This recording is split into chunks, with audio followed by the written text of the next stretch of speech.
கர்த்தருக்குள்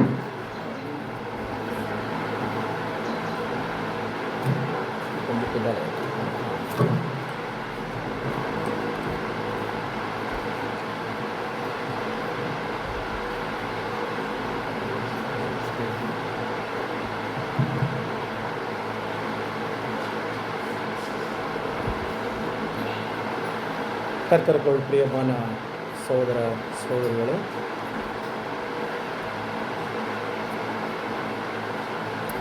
உங்கள் யாவருக்கும் கர்த்தராகிய இயேசு கிறிஸ்துவின் நல்வாழ்த்துக்களை தெரிவித்துக் கொள்கின்றேன். அதோடு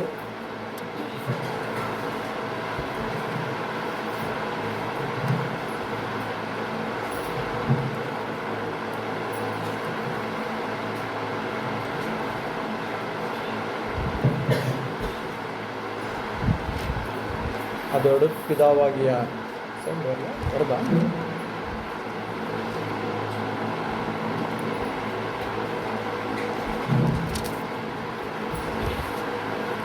பிதாவாகிய தேவனுக்கும் கர்த்தராகிய இயேசு கிறிஸ்துவுக்கும் கனமான ஸ்தோத்திரங்களை செலுத்திக் கொண்டு இன்றைய வேத பாடத்தை நாம் தியானிக்கலாம். கர்த்தருக்குள் பிரியமான சகோதர சகோதரிகளே, இன்றைக்கு நாம் பார்க்க போகிற ஒரு பாடம் என்னன்னு பார்த்தீங்கன்னா, இயேசு கிறிஸ்து செஞ்ச இரண்டாம் அற்புதம் அப்படின்னு பார்க்குறோம். முதலாம் அற்புதத்தை நான் 2வது மாதத்தில் இங்கே வரும்போது நான் என்ன பண்ணேன், நான் உங்களோட அந்த பாடத்தை நான் உங்களோட பேசியிருந்தேன். இன்றைக்கு இந்த ஒரு பாடம், அதாவது இயேசு கிறிஸ்து செஞ்ச இரண்டாம் அற்புதத்தை நாம் பார்க்கின்றோம். இந்த ஒரு பாடத்தை இங்கே நம்ம ஒரே ஒரு சிஸ்டர் தான் கேட்டிருக்காங்க. அவர் பெங்களூர் வந்திருந்தாங்க. ஸோ அப்போ என்ன பண்ணி அங்கே இதான் பேசிகிட்டு இருந்து அப்போ கேட்டாங்க. எனவே அது நீங்களும் தெரிஞ்சுக்கணும் அப்படின்ற ஒரே நோக்கத்தில் நான் என்ன பண்ணுறேன், அது நான் இன்றைக்கி பேச போகிறேன். கர்த்தருக்குள் பிரியமான சகோதர சகோதரிகளை,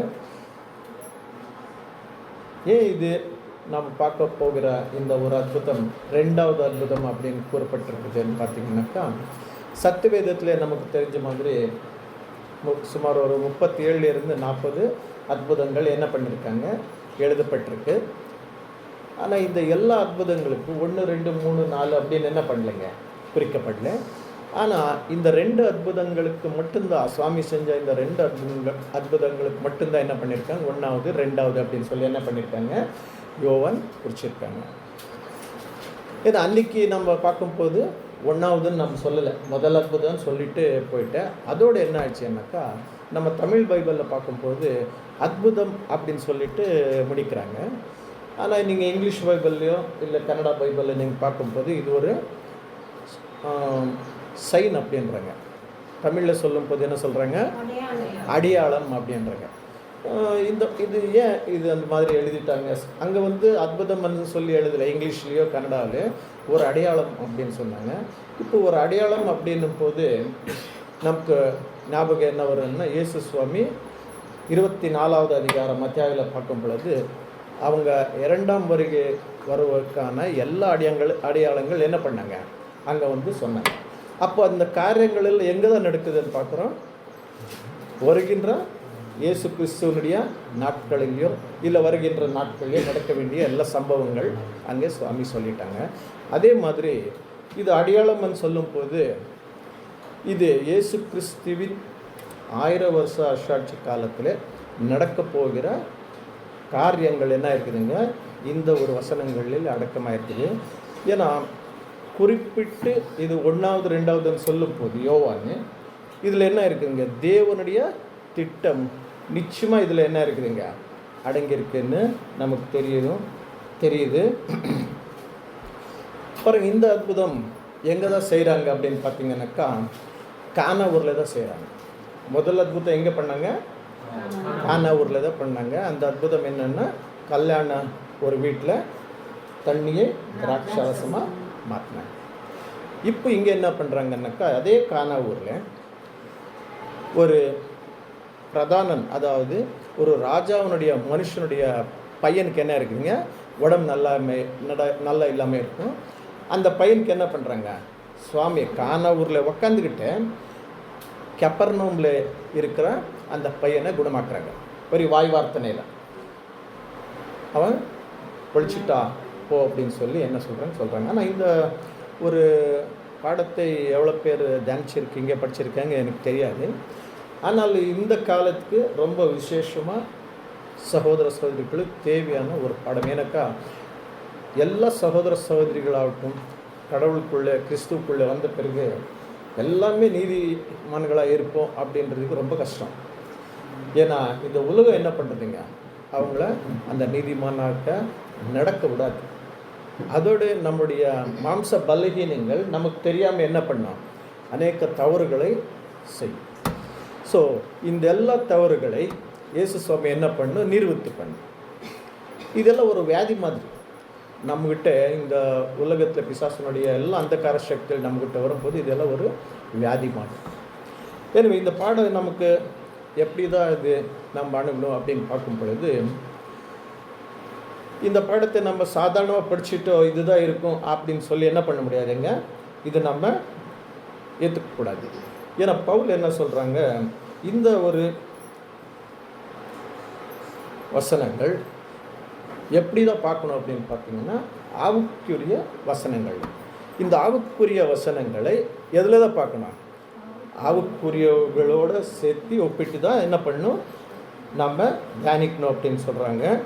ஒரு வசனத்தில் படிச்சிடலாம். 1 கொரிந்தியன்ஸ் 2வது அதிகாரம் 13வது வசனத்தில்,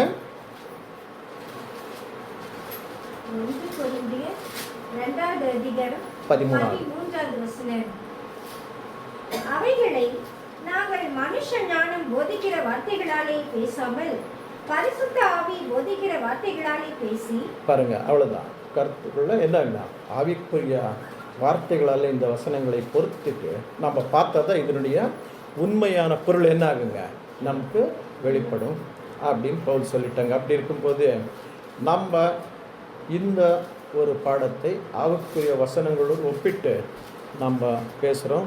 அதோடு நம்ம பேசும்போது அது சத்தியவேதத்தில் இருக்க வசனங்களுக்கு பொருத்தமாக இருந்தாக்கா நம்ம என்ன பண்ணோம், இந்த வசனங்களை நம்ம ஏற்றுக்கொள்ளணும் அப்படின்னு பார்க்குறோம். இந்த ஒரு பாடம் நம்ம பார்த்த இந்த படித்த இந்த பாடத்தில் ஒரு ஓவரால் என்னப்பா இந்த ஒரு சிச்சுவேஷன் பார்த்தீங்கன்னாக்கா, சுவாமி 2 நாள் கழித்து எங்கே வர்றாங்களா, கலீலாவுக்கு வர்றாங்க. கலீலாவில் இருக்கிற கானாவுக்கு வர்றாங்க. படிச்சிடலாம் அந்த ஒரு வசனம். யோவான் 4வது அதிகாரம் 46வது வசனம். யோவான் எழுதின சுவிசேஷம் 4வது அதிகாரம் 43 முதல்ல படிச்சிருமா, 43 படிச்சுட்டோம். 43வது வசனம். 2 நாளைக்கு பின்பு அவர் அவ்விடம் விட்டு புறப்பட்டு பாருங்க, கலீலாவுக்கு 2 நாளுக்கு அடுத்தது எங்கே போகிறாங்க, கலீலாவுக்கு போனாங்க. அதே நாளில் 2 நாள் கழிச்சு கலீலாவுக்கு வந்த பிறகு அதே நாள் எங்கே போகிறாங்க அப்படின்னுங்க 46வது வசனத்தில். 46வது வசனம். பின்பு இயேசு தண்ணீரை திராட்சரசமாக்கின கலிலேயாவில் உள்ள கானாவுக்கு மறுபடியும் வந்தாங்க. 2வது தடவை என்ன பண்ணுறாங்க, இயேசு சுவாமி 2வது தடவை கானாவூருக்கு வர்றாங்க. அவங்க கானாவூருக்கு வந்தப்போ என்ன ஆகுதுன்னு, ஒரு ராஜாவினுடைய மனுஷன் என்ன பண்ணுறாங்க, சுவாமிகிட்ட வந்து என்னுடைய பையன் என்ன இருக்கிறான், ரொம்ப வியாதியில் இருக்கிறான், அவன் என்ன பண்ணுனீங்க, குணம் பண்ணுங்க, நீங்கள் வந்து அவனை காப்பாற்றுங்க அப்படின்னு சுவாமிகிட்ட கேட்குறாங்க. அப்போ அவர் என்ன பண்ணுறாங்க, சுவாமி நீங்கள் எல்லாம் அற்புதங்களையும் அடையாளங்களையும் பார்க்காம என்ன பண்ண மாட்டீங்க, நீங்கள் நம்ப மாட்டீங்க அப்படின்னு ஒரு பொதுவான வார்த்தையை சொல்லிவிட்டு என்ன சொல்கிறாங்கன்னு பார்த்தீங்கன்னாக்கா, உங்கள் பையன் என்ன இருக்கிறா, சுவாமி என்ன சொல்கிறாங்க அந்த பாடத்துலன்னு பார்த்தீங்கன்னாக்கா 50வது வசனம் படுக்கலாம். 50வது வசனம். இயேசு அவனை நோக்கி, நீ போகலாம், உன் குமாரன் பிழைத்திருக்கிறான் என்றார். பாருங்க, அந்த வார்த்தையை சொல்லிட்டு சுவாமி ஒரே வார்த்தை, நீ போகலாம், உன்னுடைய குமரன் என்ன பண்ணியிருக்கிறான், பிழைத்திருக்கிறான் அப்படின்னு சொல்லிட்டாங்க. ஸோ அந்த ராஜாவினுடைய மனுஷன் என்ன பண்ணுறாங்கனாக்கா, அது சுவாமி சொன்ன வார்த்தையை நம்பி என்ன பண்ணுறாங்க, அவங்க கிளம்பி போயிடுறாங்க. கிளம்பி போகும்போது ஏன்னா கானாவூருக்கும் கெப்பர்னமுக்கும் பார்த்தீங்கன்னாக்கா சுமார் 26 கிலோமீட்டர் இருக்கும். 26லேருந்து 27 கிலோமீட்டர். அவங்க அந்த அன்றைக்கெல்லாம் நம்ம பார்க்கும்போது வெஹிக்கல்ஸ் கிடையாது, வண்டிங்க கிடையாது. அவங்க எனக்கு ஒரு குதிரையிலையோ ஒரு கழுதைக்கு மேலேயோ என்னமோ போயிட்டுருக்காங்க. அவங்க போகிறதுக்கு எப்படி என்ன ஆகுங்க, ஒரு நாளுக்குள்ளே ஆகுது. அவங்க நடந்து போகும்போது பாதி தூரம் போயிருப்பாங்க. இந்த ராஜாவினுடைய மனுஷனுடைய வேலைக்காரன் என்ன பண்ணுறது, ஒருத்தர் வந்து உங்களுடைய பையன் என்ன பண்ணிட்டான், பொழிச்சிருக்கிறான் அப்படின்னு சொல்லி சொல்கிறான். அதை அப்படியே படிக்கலாமா? 52 51 51 படிமா. 51வது வசனம். அவன் போகையில் அவனுடைய ஊழியக்காரர் அவனுக்கு எதிர்கொண்டு வந்து, உம்முடைய குமாரன் பிழைத்திருக்கிறான் என்று அறிவித்தார்கள். பாருங்க, உம்முடைய குமாரன் படிச்சிருக்கிறான் அப்படின்னு சொல்லும்போது அந்த ஆஃபீஸர் என்ன பண்ணுறான்னு கேட்குறாங்க. அப்படியே எந்த நேரத்தில் அவன் வந்து பொழிச்சுக்கிட்டான் அப்படின்னு கேட்குறாங்க. அடுத்த வசனம் 52வது வசனம். அப்பொழுது எந்த மணி நேரத்தில் அவனுக்கு குணம் உண்டாயிற்று என்று அவர்களிடத்தில் விசாரித்தான். அவர்கள் நேற்று 7ஆம் மணி நேரத்தில் ஜுரம் அவனை விட்டது என்றார்கள். பாருங்க, 7ஆம் மணி நேரத்தில் அவங்க உயிரோட பொழிச்சிட்டான் அப்படின்னு சொல்கிறாங்க. ஸோ சுவாமி சொன்ன நேரமும் அவன் பொழிச்ச நேரமும் என்ன இருக்குதுங்க, ஒரே டைம் தான். இது அந்த ஆஃபீஸர், அந்த ராஜாவினுடைய மனுஷன் பார்த்துட்டு ரொம்ப சந்தோஷப்பட்டு என்ன பண்ணாங்க, அவங்க வீட்டாரும் எல்லாருமே நம்பிட்டு என்ன பண்ணுறாங்க, இயேசு கிறிஸ்துவை அவங்க அங்கே இருக்கிறாங்க. ஸோ அடுத்தது யோவான் என்ன எழுதுகிறாங்க, இது வந்து இயேசு சுவாமி செஞ்சால் 2வது அற்புதம் அப்படின்றாங்க. இங்கிலீஷ் புக்கில் நான் பார்க்கும்போது இது ஒரு அடையாளம், அதோட இது அற்புதம், ரெண்டுமே அப்படின்னு சொல்கிறாங்க. ஸோ இதில் நம்ம முதல்ல தெரிஞ்சுக்க வேண்டியது என்ன, அந்த ராஜாவினுடைய மனுஷன் யார் அப்படின்னு தெரிஞ்சுக்கிட்டு நம்ம பாடத்துக்கு போயிடலாம். இப்போ அந்த ராஜாவினுடைய மனுஷன் யார் அப்படின்னு பார்க்கும்போது நம்ம மூத்த சகோதரர் பாஸ்டர் ரசல் என்ன சொல்கிறாங்கன்னா, இவர் பூசான்று அப்படின்னு சொல்கிறாங்க. இது நம்ம எப்படி ஏற்றுக்கொள்கிறது அப்படின்னு பார்க்கும் பொழுது ரீப்ரிண்ட் புக்கில் நம்ம போகும்போது 41-32வது பேஜில் என்ன சொல்கிறாங்க, இவர் யார் அப்படின்னு சொல்கிறாங்க. ஏன்னா யார் அப்படின்னு சொல்லும் பொழுது அதுக்கு ஒரு ஆதாரமான வசனம் என்ன இருக்குங்க, சத்தியவேதத்தில் இருக்கணும். ஒரு வசனத்தை படிச்சிடலாம். லூக்கா 8வது அதிகாரம் 3வது வசனத்தில், லூக்கா 8வது அதிகாரம் 3வது வசனம். லூக்கா எழுதின சுவிசேஷம் 8வது அதிகாரம் 3வது வசனம். ஏரோதின் காரியக்காரனான கூசாவின் மனைவியாகிய யோவானாலும். பாருங்க, யாருங்க இந்த யோவானுடைய படிமா அப்படியே முடிச்சிருங்க.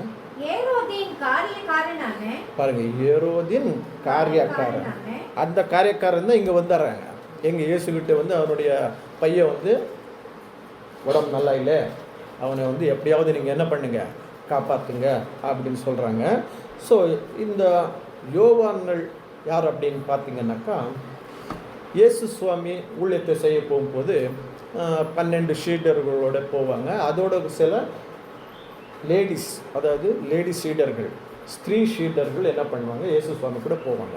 அதில் ஒருத்தர் தான் யோவான்கள் அப்படின்னு சொல்லி, யோவான்களுடைய புருஷன் தான் யாருங்க, ஊசா அப்படின்னு நம்ம பாஸ்டர் ரசல் எழுதுகிறாங்க. ஸோ இந்த ஊசா, இந்த சீஃப் ஆஃபீஸர் எங்கிருந்தே வர்றாங்க, கெப்பர்நவும்ல இருந்து கலிலாயுக்கு வந்து இயேசுகிட்ட சொல்கிறாங்க, என்னுடைய பையன். ஏன் அவங்க வந்து சுவாமிகிட்ட சொல்கிறாங்கன்னு பார்த்தீங்கன்னாக்கா, இயேசு சுவாமி அவங்க செய்கிற அற்புதங்கள், அவங்க செய்கிற எல்லா காரியங்களும் எங்கே தான் நடக்குங்க அதிகமாக, அந்த கலிலாயை சுற்றி இருக்கிற எல்லாம் சின்ன சின்ன கிராமத்தில் தான் நடக்கும். இந்த பூசாவினுடைய வைஃப், அதாவது அவருடைய பொண்டாட்டி இயேசு சுவாமி கூட என்ன பண்ணிட்டுங்க போயிட்டே இருப்பாங்க.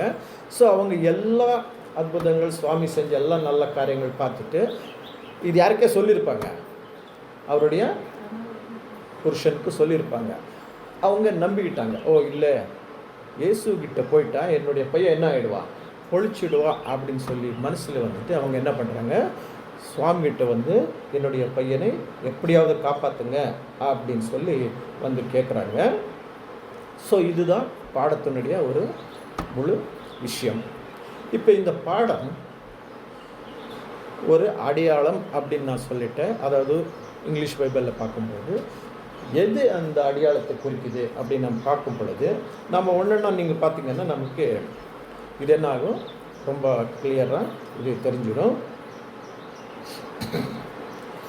இந்த படத்தை எப்படி தான் அணுகணும் அப்படின்னு பார்த்தா நாங்கள் அப்படியே வார்த்தை கொடுத்துட்ட வசனத்தை இது ஆவிக்குரிய கண்களால் தான் என்ன பண்ணோம், இந்த பாடத்தை நம்ம பார்க்கணும். ஸோ இந்த பாடத்தை நாம் தியானிக்கும் பொழுது நமக்கு என்ன ஞாபகம் வரும்? ஏன்னா இது வந்து 2வது அற்புதம். இமிடியேட்டாக நமக்கு என்ன ஞாபகம் வரும்? முதலாவது அற்புதத்தை பற்றி நமக்கு ஞாபகம் வரும். இந்த முதலாவது அற்புதத்தை பற்றி ஒரு சில வசனங்களை சொல்லிட்டு நான் படத்துக்கு போய்டுறேன். ஏன்னா அதுவும் அந்த ஒரு அற்புதமும் கூட எந்த காலத்தில் நடக்குது அப்படின்னு பார்த்தீங்கன்னாக்கா, இயேசு கிறிஸ்து வருகின்ற 2ஆம் வருகையிலே, அதாவது 1000 வருஷ அரசாட்சி காலத்தில் நடக்க வேண்டிய ஒரு காரியத்தை அங்கே சுவாமி தெரிவிக்கிறாங்க. என்ன அந்த காரியம் அப்படின்னு பார்த்தீங்கன்னாக்கா, நான் 2வது மாதத்தில் தான் உங்கள்கிட்ட பகிர்ந்து கொண்டிருந்தேன். ஆனால் அது உங்களுக்கு ஞாபகம் திடீர்னு சொல்லுங்கன்னா நீங்கள் என்ன பண்ண முடியாது, நீங்கள் அது இம்மிடியட்டாக அது சொல்ல முடியாது. ஆனால் நீங்கள் புஸ்தகம் எடுத்துட்டிங்கன்னா சொல்லிடுவீங்க. அதனுடைய முதலாவது அற்புதத்தினுடைய முழு விஷயம் என்னன்னு பார்த்தீங்கன்னாக்கா, ஒரு கல்யாண வீட்டில் என்ன ஆகுதுங்க, அந்த ஒரு அற்புதம் நடக்குது. இந்த கல்யாண வீட்டில் அப்படின்னு சொல்லும்போது அந்த கல்யாண வீட்டில் யார் தான் முக்கியமாக இருப்பாங்க? ஒரு மணவாளனும் ஒரு மணவாளி, இது 2 பேர் இருப்பாங்க. ஸோ இது என்னத்தை அன்றைக்கு குறிக்குதுன்னா, ஒரு கல்யாணத்தை சமாச்சாரத்தை சுவாமி அங்கே பார்த்துட்ருக்காங்க. அதில் ஒரு அற்புதத்தை செய்கிறாங்க. இப்போ எப்படி அங்கே ஒரு கல்யாணம் கானா ஊரில் நடந்ததோ அதே மாதிரி ஆவுக்குரிய ஒரு கல்யாணமும் எங்கே இருக்குதுங்க, நமக்கு சத்தியவேதத்தில் இருக்குது. கரெக்டாக அந்த ஆவிக்குரிய கல்யாணத்தில் யார் யார் தான் இருப்பாங்க? மணவாளனும் அப்புறம் மணவாட்டி 2 பேருமே இருப்பாங்க. ஒரு வசனத்தில் நான் படிச்சிடலாம். ரெவல்யூஷன் 19வது அதிகாரம் 7வது வசனம், வெளிப்படுத்தின சுவிசேஷம் 19வது அதிகாரம் 7வது வசனம். நாம் சந்தோஷப்பட்டு களி கூர்ந்து அவருக்கு துதி செலுத்த கடவோம். ஆட்டுக்குட்டியானவருடைய கல்யாணம் வந்தது. பாருங்க, ஆட்டுக்குட்டியானவருடைய கல்யாணம் வந்தது அப்படிங்க. கல்யாண செஷனில் தான் இன்றைக்கி நாங்கள் வாழ்ந்துட்டு இருக்கிறோம். ஸோ இந்த கல்யாணம், அந்த ஆட்டுக்குட்டியானவருடைய கல்யாணம் வந்ததுன்னு சொன்னபோது அவருடைய மனைவி என்ன இருக்குதா, தன்னை ஆயத்தம் பண்ணினாள் அப்படின்னு சொல்லி சொல்கிறாங்க. ஸோ இது பற்றி பவுல் ஏதாவது சொல்லியிருக்காங்களான்னு பார்க்கும்போது ஒரு வசனத்தை பவுல் சொல்கிறாங்க. படிச்சுள்ளாது 2 கொரிந்தியன்ஸ் 11வது அதிகாரம் 2வது வசனம். 2 கொரிந்தியர் 11வது அதிகாரம் 2வது வசனம். நான் உங்களை கற்புள்ள கன்னிகையாக கிறிஸ்து என்னும் ஒரே புருஷனுக்கு ஒப்பு கொடுக்க நியமித்தபடியால் அப்படின்றங்க. ஸோ இந்த மனைவி தன்னை எப்படி ஆயத்தம் பண்ணணும் அப்படின்னு பார்த்தாக்கா, ஒரு கற்புள்ள கன்னிகையாய் போல இது ஒப்பிவிட்டணும். யாருக்கு? கிறிஸ்துவுக்கு அப்படின்னு பார்த்தோம். அப்போது கற்புள்ள கன்னிகை அப்படின்னு சொல்லும்போது இந்த கற்புள்ள கன்னிகை யார் சொல்கிறது கேட்கணும்? மணவாளன் சொல்கிறது தான் கேட்கணும். கரெக்ட் இல்லையா? ஸோ கவனிங்க, அடுத்தது பவுல் என்ன எழுதுறாங்கன்னாக்கா, இந்த ஒரு விஷயத்தை கற்புள்ள கன்னிகையோடைய விஷயத்தை சொல்லிட்டு அடுத்தது பவுல் எழுதும்போது என்ன சொல்கிறாங்கன்னாக்கா, உங்கள் பற்றி, இந்த கற்புள்ள கன்னிகை பற்றி எனக்கு ரொம்ப என்ன இருக்குதுங்க, பயமாக இருக்குதுங்க. பவுல் எந்த விஷயத்துக்குமே சத்தியவேதத்தில் பார்க்கும் பொழுது எந்த இடத்துலையுமே என்ன பண்ணலைங்க, பயப்படல. ஆனால் இந்த விஷயத்தில் மட்டும் பவுல் என்ன பண்ணுறாங்க, எனக்கு பயமாக இருக்குது அப்படின்றாங்க. அது என்ன விஷயம் அப்படின்னு பார்க்கும் பொழுது அடுத்தது வசனம் படிங்க, 11:3வது வசனத்தில். 2 கொரிந்தியர் 11:3 2 கொரிந்தியர் 11:3 2 கொரிந்தியர் 11வது அதிகாரம் 3வது வசனம். ஆகிலும் சர்ப்பமானது தன்னுடைய தந்திரத்தினாலே ஏவாளை வஞ்சித்தது போல உங்கள் மனதும் கிறிஸ்துவை பற்றிய உண்மை நின்று விலகும்படி கெடுக்கப்படுமோ என்று பயந்திருக்கிறேன் அப்படின்றாங்க. பாருங்க, கற்புள்ள கன்னிக்கை ஏன் நான் ஒப்பி கொடுக்க நான் சுத்தமாக இருக்கிறேன் அப்படின்னு போல் சொல்லும்போது அடுத்த வசனம் என்ன சொன்னால், எனக்கு பயமாக இருக்குது உங்களை பற்றி அப்படின்றாங்க. ஏன்னா பவுலே பயப்படுற ஒரு விஷயம் அப்படின் போது நம்ம இது என்ன பண்ணுங்க, ரொம்ப கவனிக்க வேண்டியதாக ஒரு விஷயம். ஏன்னா கானா ஊரில் நடந்த ஒரு கல்யாணத்தில் நம்ம கவனிக்க வேண்டிய ஒரு விஷயம். பாருங்கள் என்ன சொல்ற, சைத்தான் தன்னுடைய தந்திரத்தினாலே ஏவாளை என்ன பண்ணிட்டான், ஏமாத்திட்டா, அந்த மாதிரி உங்களுடைய மனசு கிறிஸ்துவை பற்றிய ஏதோ ஒரு உண்மையிலிருந்து என்ன பண்ணுவா, மறைச்சிடுவானோ அப்படின்னு சொல்லி பயப்படுங்க. அப்போ பயப்படுற விஷயம் ஏவாள்கிட்ட நடந்தது என்ன அப்படின்னு கவனிச்சு பார்க்கும் பொழுது, என்னதான் மறைச்சிட்டா ஏவாளுக்கு? ஏன்னா நான் ஒரு கேள்வி கேட்டுறேன்னு தப்பாக எடுத்தோம்னா, என்னதான் மறைச்சிட்டான் எனக்கு கேட்டிருந்தா சிஸ்டர் சொல்லக்கூடாது, வேறு யாராவது சொல்லலாம். என்னத்தை மறைச்சிட்டான் அப்படின்னு பார்க்கும் பொழுது, ஏவாளுக்கு ஒரு உண்மையை மறைச்சிட்டான். எப்படி மறைச்சிட்டான் அப்படின்னு பார்த்தீங்கன்னா, ஏவாளுக்கு தெரியும் யாரில் இருந்தால் ஏவாள் வந்ததுங்க, ஆதாமில் இருந்து ஏவாள் வந்தது. ஸோ ஆதாமில் இருந்து ஏவாள் எடுக்கப்பட்டது என்னும் போது இந்த ஒரு உண்மை அந்த ஒரு பிசாசன் என்ன பண்ணிடுறான், மறிச்சிடுறான். ஏவாளுக்கு ஒரு பழத்தை சாப்பிட சொல்லுவான். அந்த பழத்தை எடுத்த பிறகு அந்த ஏவாள் என்ன பண்ணியிருக்கணும், ஏன்னா அவள் யாருக்குள்ளே இருந்து வந்திருக்கிறான், ஆதாம்குள்ளே இருந்து வந்திருக்காங்க. அந்த பழத்தை எடுத்துக்கிட்டு என்ன பண்ணணும், இப்போ அந்த பிசாசன் சொல்லிட்டா நீ என்ன பண்ண, இதை எடுத்து சாப்பிட்டு நீ என்ன பண்ண தேவன் ஆகிடுவே அப்படின்னாங்க. அவள் என்ன பண்ணியிருக்கணும், அது ஆதாம் கிட்ட போய் கேட்டிருக்கணும், இந்த பழத்தை சாப்பிடலாமா வேண்டாமா. இது டிவைன் லா, கரெக்ட் இல்லையா? ஆதாம்ல இருந்து ஏவாள் வந்ததுனால ஸோ யாரை தான் இது கேட்கணும்னு பார்க்கும்போது ஏவாள் கேட்டிருக்கணும். ஆனால் அந்த உண்மையை அந்த சமயத்தில் அந்த ஒரு பிசாசன் என்ன பண்ணிட்டான், அவளுக்கு மறிச்சிட்டான். அதே மாதிரி இங்கே இன்னைக்கு ஆன்மீக ரீதியில் இருக்கிற நம்மளுடைய ஒரு நல்ல வாழ்க்கையில் நமக்குள்ளே கிறிஸ்து இருக்கிறாங்க அப்படின்றது என்ன பண்ணிடுவான், மறிச்சிடுவான்னு பயப்பட்டாங்க. ஏன் அப்படின்னு பார்த்தீங்கன்னா, நம்ம வசனத்தில் பார்த்துருக்குறோம், நம்ம எப்படி தான் ஆயத்தம் பண்ணியிருக்கிறோம் இந்த ஒரு சத்தியத்துக்கு, இந்த ஒரு மனவாட்டி ஒரு குரூப்புக்கு எப்படி தான் ஆயத்தம் பண்ணோம். இயேசு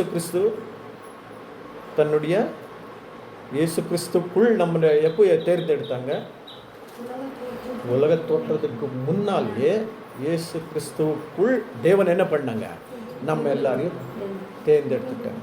ஸோ இப்படி தேர்ந்தெடுத்தது நமக்கு தெரியுமா தெரியாதா, வசனங்கள் மூலமாக நமக்கு தெரியும். ஸோ தேவன் நம்மளை தேர்ந்தெடுத்திருக்கார். இப்போது தேவன் அப்படி இயேசு கிறிஸ்து மூலமாக தேர்ந்தெடுத்த பிறகு நம்ம யார் பேச்சு தான் கேட்கணும், இயேசு சுவாமி என்னதான் நமக்கு கொடுக்குறாங்களோ அதுதான் நம்ம சாப்பிடணும், கரெக்ட் இல்லையா? நம்ம இஷ்டத்துக்கு ஏதோ ஒன்று சாப்பிட்டுட்டு போனால் நமக்கு என்ன ஆகுதுங்க, அது வைக்கப்படாது. ஸோ இயேசு கிறிஸ்துக்குள்ளே இருந்து தேவன் நம்மளை தேர்ந்தெடுத்திருக்கிறாங்க. ஸோ நாம் என்ன பண்ணணும், இயேசு கிறிஸ்து நமக்கு என்ன கொடுக்குறாங்களோ அதுதான் நாம் சாப்பிடணும். ஸோ இந்த விஷயத்தை நமக்குள்ளே இயேசு கிறிஸ்து இருக்கிறார், நாம் இயேசு கிறிஸ்துக்குள்ளே இருந்து தான் வந்திருக்கோம் அப்படின்ற ஒரு விஷயத்தை சேட்டன், அதாவது பிசாசன் எங்கே மறிச்சிடுவானோ அப்படின்னு பயப்பட்டாங்க. பாருங்கள் எவ்வளவு ஒரு துல்லியமாக அந்த பவுல் யோசிச்சிருக்காங்கன்னு பாருங்க. ஸோ இன்றைக்கு அவர் நமக்கு என்ன கொடுக்குறாங்களோ அதுதான் நம்ம சாப்பிடணும். நமக்கு என்ன கொடுத்துருக்குறாங்க இன்றைக்கி பார்க்கும்போது, நமக்கு என்னதான் கொடுத்துருக்குறாங்க இன்றைக்கி, சத்தியத்தை கொடுத்துருக்குறாங்க. அப்புறம் என்ன சொல்கிறாங்கன்னாக்கா, யார் இயேசு கிறிஸ்துவுக்கு பின்னாலே வர்றதுக்கு இஷ்டமாக இருக்குதோ அவங்க என்னதான் பண்ணணும்னாங்க, அவங்களுடைய சிலுவையை என்ன பண்ணணும், எடுத்து சுமந்துக்கிட்டு என் பின்னால் வரணும் அப்படின்னாங்க. ஸோ நமக்கு இன்றைக்கி கொடுத்துருக்கிறது என்னங்க, சுவாமி சிலுவை தான். அந்த சிலுவை எடுத்துக்கிட்டு தான் நம்ம என்ன பண்ணணும், நம்ம இயேசுவை பின்பற்றி போகணும். இந்த சிலுவை அப்படின்னா என்ன அப்படின்னு பார்க்கும்போது, துன்பங்கள், கஷ்டங்கள், பாடுகள், இது எல்லாமே என்ன இருக்குங்க, அந்த சிலுவையை குறிக்குது.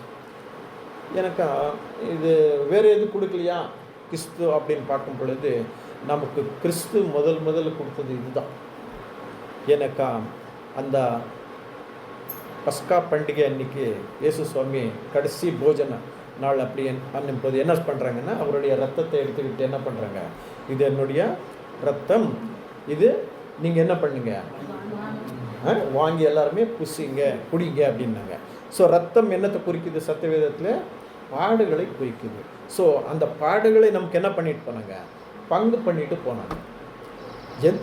எதுக்குள்ளே நாங்கள் பாடப்படுறது? எங்களுடைய வாழ்க்கையில், இல்லை எங்களுடைய என்னது ஃபேமிலியில் வர்ற கஷ்டங்களை எடுத்துக்கொள்கிறாங்களாங்க? இல்லை. அது வந்து சத்தியத்துக்குரிய எல்லா ஏன்னா இப்போ நம்ம கிறிஸ்துவை பின்பற்றுறோம் அப்படின்னாக்கா நமக்கு என்ன இருக்காதுங்க? சந்தோஷமாக போய் நம்ம அந்த ஊழியத்தை செய்ய முடியுமா? இல்லை. தேவனுடைய ஊழியத்தை செய்ய எவ்வளவோ கஷ்டங்கள் வரும், எவ்வளோ எதிர்ப்புகள் வரும், எவ்வளோ ஜனங்க நம்ம என்ன பண்ணுவாங்க? நம்மளை வெறுக்குவாங்க. ஸோ இதெல்லாம் நீங்கள் என்ன பண்ணணும்? தாங்கிட்டு தான் நீங்கள் என்ன பண்ணணும்? அவர் பின்னாலே போகணும். ஸோ இந்த மாதிரி தான் நம்ம கொடுத்துட்டு போனாங்க. ஆனால் இன்னொரு விஷயத்தை சுவாமி கொடுத்தாங்க. என்னதான் கொடுத்தாங்கன்னா, ஒரு சமாதானத்தை கொடுத்துட்டு போனாங்க. எந்த மாதிரியான சமாதானம் அப்படின்னு பார்க்கும் பொழுது, இந்த உலகத்து பிரகாரமான சமாதானம் என்ன பண்ணுற நான் கொடுக்கல, எனக்குள்ளே இருக்கிற சமாதானம் நான் கொடுக்குறேன்னாங்க. ஒரு வசனத்தை படிச்சிடலாம். யோவான் 14:27 நம்ம பார்க்குறோம். யோவான் எழுதின சுவிசேஷம் 14வது அதிகாரம் 27வது வசனம்.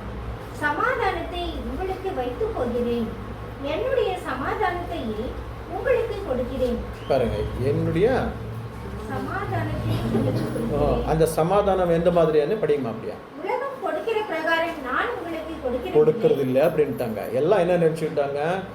இயேசு சமாதானம் கொடுத்துருக்குறாங்கன்னா வீடு, காரு, பங்களா எல்லாம் கொடுத்துருவாங்க, இந்த சமாதானத்தை கொடுத்துருவாங்க. அது இல்லை. அது இன்னைக்கு இல்லை. அது இயேசு கிறிஸ்துவனுடைய ராஜ்யத்தில் கிடைக்குது. ஆனால் இன்னைக்கு சுவாமி நம்ம கொடுத்துட்டு போயிருக்கிறது சிலுவை. அது எவ்வளோ ஜனங்க விரும்புகிறாங்கன்றத அதிகமாக ஜனங்க விரும்ப மாட்டாங்க, பிரியப்பட்டு வர்றாங்க. ஆனால் அந்த கஷ்ட சங்கடங்கள் பார்க்கும் பொழுது என்ன பண்ணுவாங்க? எவ்வளோ பேர் விலங்கி போயிடுவாங்க. ஆனால் எல்லாத்தையும் தாங்கிக்கிட்டு கிறிஸ்து பின்னால் போனால் நமக்கு என்ன ஆகுங்க? நிச்சயமாக பலன் உண்டு அப்படின்னு பார்க்குறோம். ஸோ ரெண்டுமே கொடுத்துருக்காங்க. ஏன் நம்ம இதை அங்கீகரிக்கணும் அப்படின்னு பார்க்கும் பொழுது, இயேசு கிறிஸ்துக்குள்ளே நம்ம என்ன பண்ணியிருக்கிறாங்க? உலக தோற்றதுக்கு முன்னாலே நம்மளை என்ன பண்ணியிருக்கிறாங்க? தேவன் தேர்ந்தெடுத்து கொண்டு இருக்கிறாங்க. ஸோ நமக்கு தெரியும், நாங்கள் இயேசு கிறிஸ்துக்கு உள்ளே இருந்தால் வந்திருக்கிறோம். ஸோ நம்ம யார் பேச்சு தான் கேட்கணும்? இயேசு கிறிஸ்து பேச்சு தான் கேட்கணும். இது யார் கேட்கல?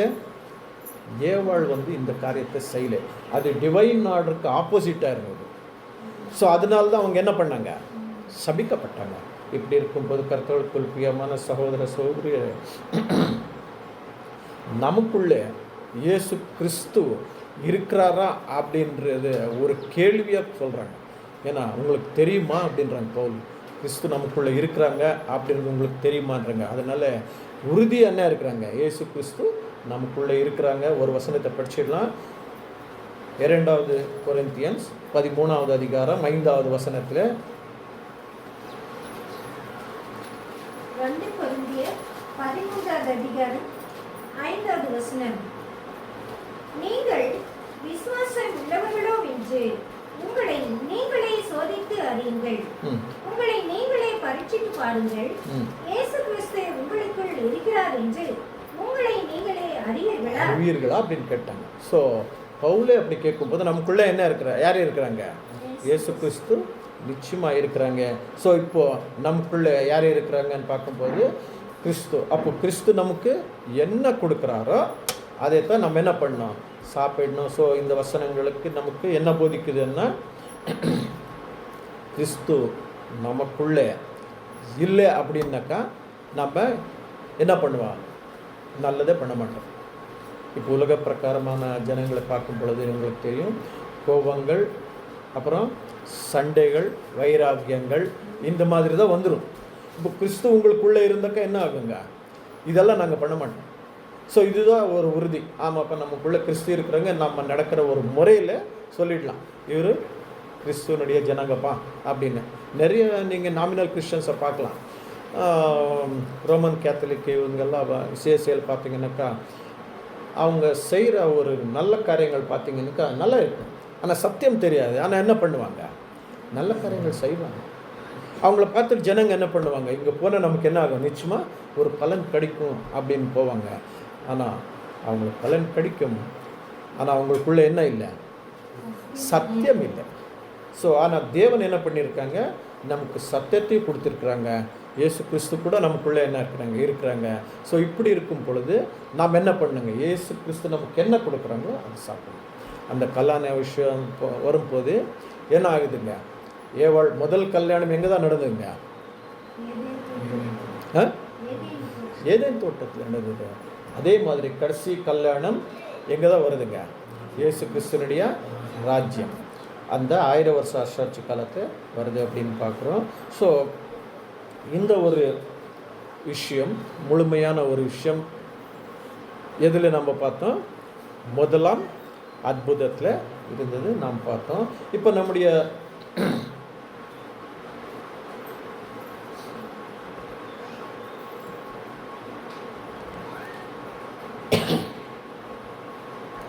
சில விஷயங்களை கொஞ்சம் ஸ்கிப் பண்ணுறேன்னா ரொம்ப டைம் ஆகுதுங்க. ஒரு நிமிஷம்.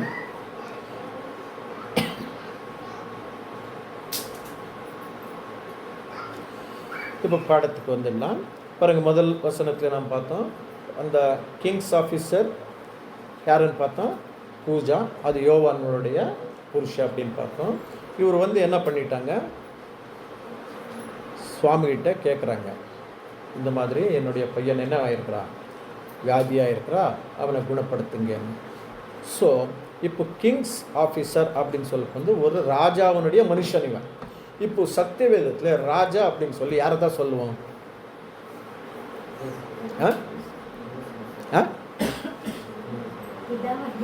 பிதாவாகிய தேவனை தான் சொல்கிறோம்.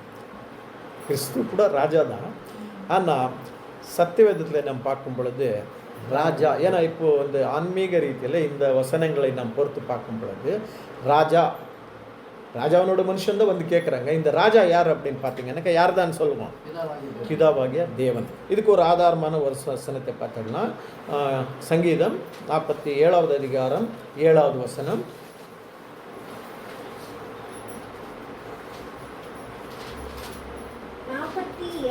சங்கீதம் 7வது வசனம். தேவன் பூமி அனைத்திற்கும் ராஜா. பாருங்க, தேவன் யாருங்க? பூமி அனைத்துக்கும் ராஜா. அப்புறம் அவரை போற்றி பாடுங்கள் அப்படின்ற. அப்போ தேவன் இந்த பூமிக்கே ராஜா. ஸோ இந்த ராஜாவுனுடைய மனுஷன் தான் என்ன பண்ணுறாங்க, வந்து சுவாமிகிட்ட கேட்குறாங்க. இப்போ இந்த ராஜாவுனுடைய வேலைக்காரன் அப்படின்னு சொல்லும் பொழுது அவனுடைய முக்கியமான வேலை என்னங்க? ராஜா என்ன சொல்கிறாங்களோ அந்த விஷயத்தை கேட்கணும். கரெக்ட் இல்லையா? அவன் அந்த ஊழியக்காரன், அதாவது அந்த ராஜாவினுடைய வேலைக்காரன் அவனுக்கு இஷ்டம் மாதிரி செய்கிற மாதிரி இல்லை. ஸோ தேவன் என்ன சொல்கிறாங்களோ அது செய்யணும். இப்போ இந்த இடத்துல அந்த ராஜா பிதாவாகிய தேவன் இவருடைய வேலை யார் தான் செய்கிறாங்க?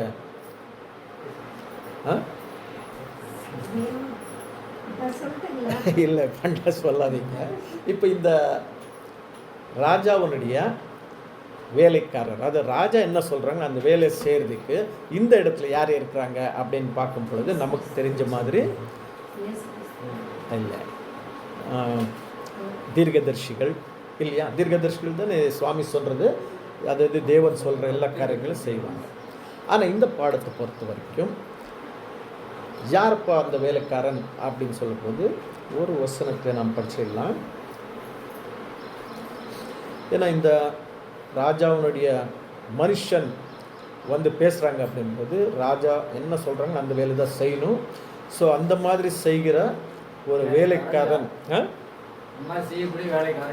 யார் அப்படின்னு இந்த பாடத்தை பொறுத்த வரைக்கும் பார்க்கும் பொழுது ஒரு வசனத்தை படிச்சிடலாம். ஐசாயா 55வது அதிகாரம் 11வது வசனம். ஏசாயா 55வது அதிகாரம் 11வது வசனம். அப்படியே என் வாயிலிருந்து புறப்படும் வசனமும் இருக்கும், அது வெறுமையாய் என்னிடத்திற்கு திரும்பாமல் அது நான் விரும்புகிறதை செய்து நான் அதை அனுப்பின காரியமாகும்படி வாய்க்கும். பாருங்க, இப்போ கொஞ்சம் உங்களுக்கு ஞாபகத்துக்கு வந்துடும் யார் இந்த வேலைக்காரன் அப்படின்னு பார்க்கும் பொழுது தேவன் என்ன விரும்புகிறாரோ அந்த விருப்பத்தை செய்கிற வேலை யார் செய்கிறது அப்படின்னு பார்த்தீங்கன்னா யார் செய்கிறதுங்க? தேவனுடைய வார்த்தை. வார்த்தை, அதாவது வசனம் செய்யுது. கவனிங்க, இப்போது தேவன் சொல்கிறாங்கன்னா அந்த வசனம் போய் என்ன பண்ணுதா? அந்த காரியத்தை முடிச்சுட்டு வந்துடும். இது எப்படி நம்ம இது அணுகிறது அப்படின்னு பார்த்தீங்கன்னா 10வது வசனம், அதே அதிகாரத்தில் 10வது வசனம் படிங்க. ஏசாயா 55வது அதிகாரம் 10வது வசனம். மாரியும் உறைந்த மழையும் வானத்திலிருந்து இறங்கி அவ்விடத்திற்கு திரும்பாமல் பூமியை நனைத்து அதில் முளை கிளம்பி விளையும்படி செய்து விதைக்கிறவனுக்கு விதையையும் புசிக்கிறவனுக்கு ஆகாரத்தையும் கொடுக்கிறது எப்படியோ படிமா அப்படியா அப்படியே பாருங்க, எப்படி அந்த மழை வந்தாக்கா எல்லாருக்கும் உதவிட்டு எல்லா காரியத்தையும் செஞ்சுட்டு போதோ, அதே மாதிரி தேவனுடைய வாயிலிருந்து பொறுப்படுற அந்த வசனம் என்ன பண்ணுதா? படித்தப்போ அது வந்து தன் தேவன் என்ன சொல்கிறாங்களோ அந்த வேலையை செஞ்சுட்டு தான் திரும்புமா. வெறுமே என்ன ஆகாதுங்க, திரும்பாது அப்படின்னு பார்த்தோம்.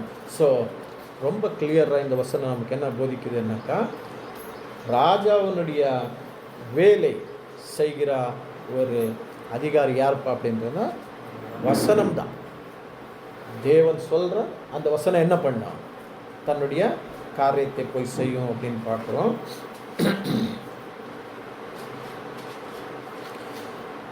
அடுத்தது நம்ம பார்க்கும் பொழுது யோவான் 4வது அதிகாரம் 49வது வசனம்.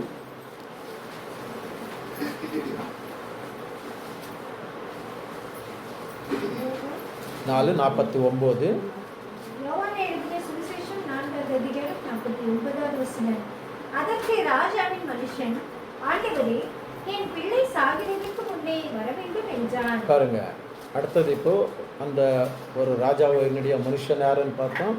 ஸோ ஆன்மீக ரீதியில் பார்க்கும் பொழுது அந்த ராஜா பிதாவாகிய தேவன் அவருடைய வேலை செய்கிறது யாருன்னாக்கா அவருடைய வார்த்தை, வேர்ட் ஆஃப் காட். அடுத்த வசனம் என்ன பார்க்குறோன்னாக்கா, அந்த ராஜாவின் மனுஷன் என்ன வந்து சொல்கிறாங்க சுவாமிகிட்ட, என் பிள்ளை சாகுதற்கு முன் வர வேண்டும் அப்படின்னு கேட்குறாங்க. இது நீங்கள் இங்கிலீஷ் பைபிளில் படித்து பார்க்கும் பொழுது என்ன சொல்கிறாங்கன்னா, the official said to him, sir come down before my child dies அப்படின்றாங்க. இதுக்கு மேலே ஒரு 2-3 வருஷத்துக்கு மேலே அந்த மனுஷன் என்ன சொல்கிறாங்க, என்னுடைய மகன் அப்படின்னு சொல்லுவாங்க. இங்கே வரும் பொழுது என்னப்போ என்னுடைய பிள்ளை அப்படின்வாங்க. இங்கிலீஷ் பைபிளில் பார்க்கும் பொழுது சைல்டு அப்படின்வாங்க. பாருங்க எவ்வளோ டிஃப்ரென்ஸ் இருக்குது. அப்போ ஏதோ ஒரு சத்தியம் என்ன இருக்குதுங்க இதில் வந்து இருக்குதுன்னு பார்க்குறோம். நீங்கள் இங்கிலீஷ் பைபிளில் அது படிச்சிங்கன்னா தான் இந்த வசனத்துக்கு ரொம்ப நம்ம கிளியராக ஒட்டிக்கிட்டு போகலாம்.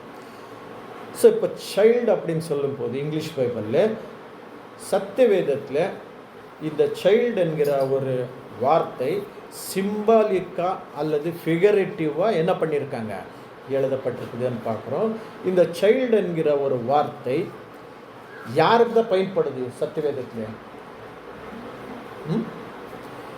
பிள்ளை. சைல்டுன்னா தமிழில் பிள்ளை. இது யாருக்கு தான் பொருத்தம் ஆகும்?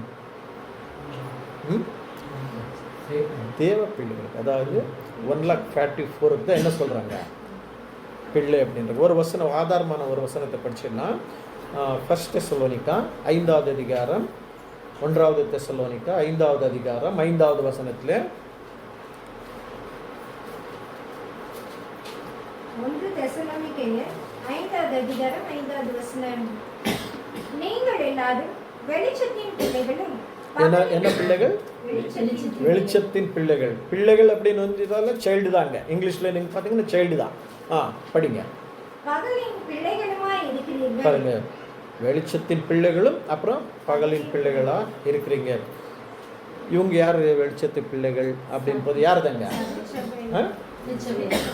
திருச்சபை இல்லையா? இப்போ திருச்சபை, இந்த திருச்சபை தான் வியாதியில் இருக்கிறோம். அந்த சைல்டு அப்படின்னு சொல்லி அந்த தேவனுடைய வார்த்தை வந்து சுவாமிகிட்ட சொல்லிட்டு இருக்கு. என்னென்ன, என்னுடைய பிள்ளை என்ன இருக்கிற சைல்டு வியாதியாக இருக்கிறான், என்னை வந்து இதுவனை வந்து காப்பாற்றுங்க அப்படின்னு சொல்கிறது பார்க்குறோம். இன்னும் ஒரு ஆதாரமாக பார்க்கும் பொழுது சத்தியவேதத்தில் ஒரு மனுஷனிலிருந்து ஒரு சந்ததியை பெருகும். ஒரே ஒரு மனுஷன் இருக்கு. இப்போ பாருங்க, ஆதாம்ல இருந்து என்னாச்சுங்க, ஒரு சந்ததி வந்துச்சு. அந்த சந்ததி யாருங்க? இஸ்ராயல் ஜனங்க. ஸோ அவங்கள எப்படி தான் கூப்பிடுறாங்க? சில்ட்ரன் ஆஃப் இஸ்ராயல் அப்படின்வாங்க. அதாவது சில்ட்ரன் ஆஃப் இஸ்ராயல்னா தமிழ் என்னங்க? இஸ்ராயல் என்னுடைய பிள்ளைகள் அப்படின்வாங்க. அதே நீங்கள் ஏதோ ஒரு சந்ததி வருது, அந்த சந்ததிக்கு எப்படி என்ன தான் கூப்பிடுறாங்கன்னா சில்ட்ரன் ஆஃப் ஏதோம் அப்படின்னு கூப்பிடுறாங்க. கரெக்ட் இல்லையா? மோவாபைட்ஸ் அவங்க பிள்ளைகளை எப்படி தான் கூப்பிடுறாங்க? சத்தியவேதத்தை பார்க்கணும், சில்ட்ரன் ஆஃப் மோவாபைட்ஸ் அப்படின்னு கூப்பிடுறாங்க.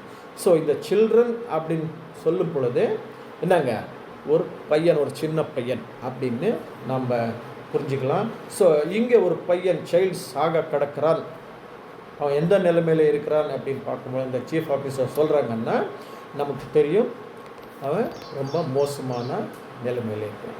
ஸோ இந்த சில்ட்ரன்ன்றது தேவனுடைய பிள்ளைகளுக்கு ஒப்பிட்டு பேசுகிறாங்க அப்படின்னு தெரிஞ்சிச்சு. இந்த ஒரு சைல்டு கடைசி கால ஒரு திருச்சபைக்கு சம்மந்தப்பட்டிருக்குது. எப்படின்னு பார்த்தீங்கன்னாக்கா, இந்த ஒரு விஷயம் அந்த தேவனுடைய வார்த்தை சுவாமிகிட்ட வந்து சொல்லுது, இந்த மாதிரி என்ன இருக்குது, பையன் சாகப்படுத்துறாங்க. இது எப்படி தான் நம்ம அணுகிறது அப்படின்னு பார்க்கும் பொழுது, ஏன்னா நமக்கு தெரியும் இயேசு கிறிஸ்துக்கு பின் அவருடைய சரீரத்துக்கு 1,44,000 என்ன ஆகணுங்க, ஒரு குரூப் சேர்ந்து வரணும். இதில் இந்த குரூப் கம்ப்ளீட் ஆயிடுச்சா அப்படின்னு பார்க்கும்போது கம்ப்ளீட் ஆயிடுச்சா? இல்லை. ஸோ 7ஆம் சபை காலத்தில் எவ்வளோதான் அதில் மீதி இருக்குதுன்னு பார்க்குறோம். பாத அங்கத்தில் இருக்கிற ஒரு சின்னது, அது என்ன, குதிங்கால் அளவுக்கு இன்னும் என்ன இருக்குதுங்க, மீதி இருக்குது அப்படின்னு பார்க்குறோம்.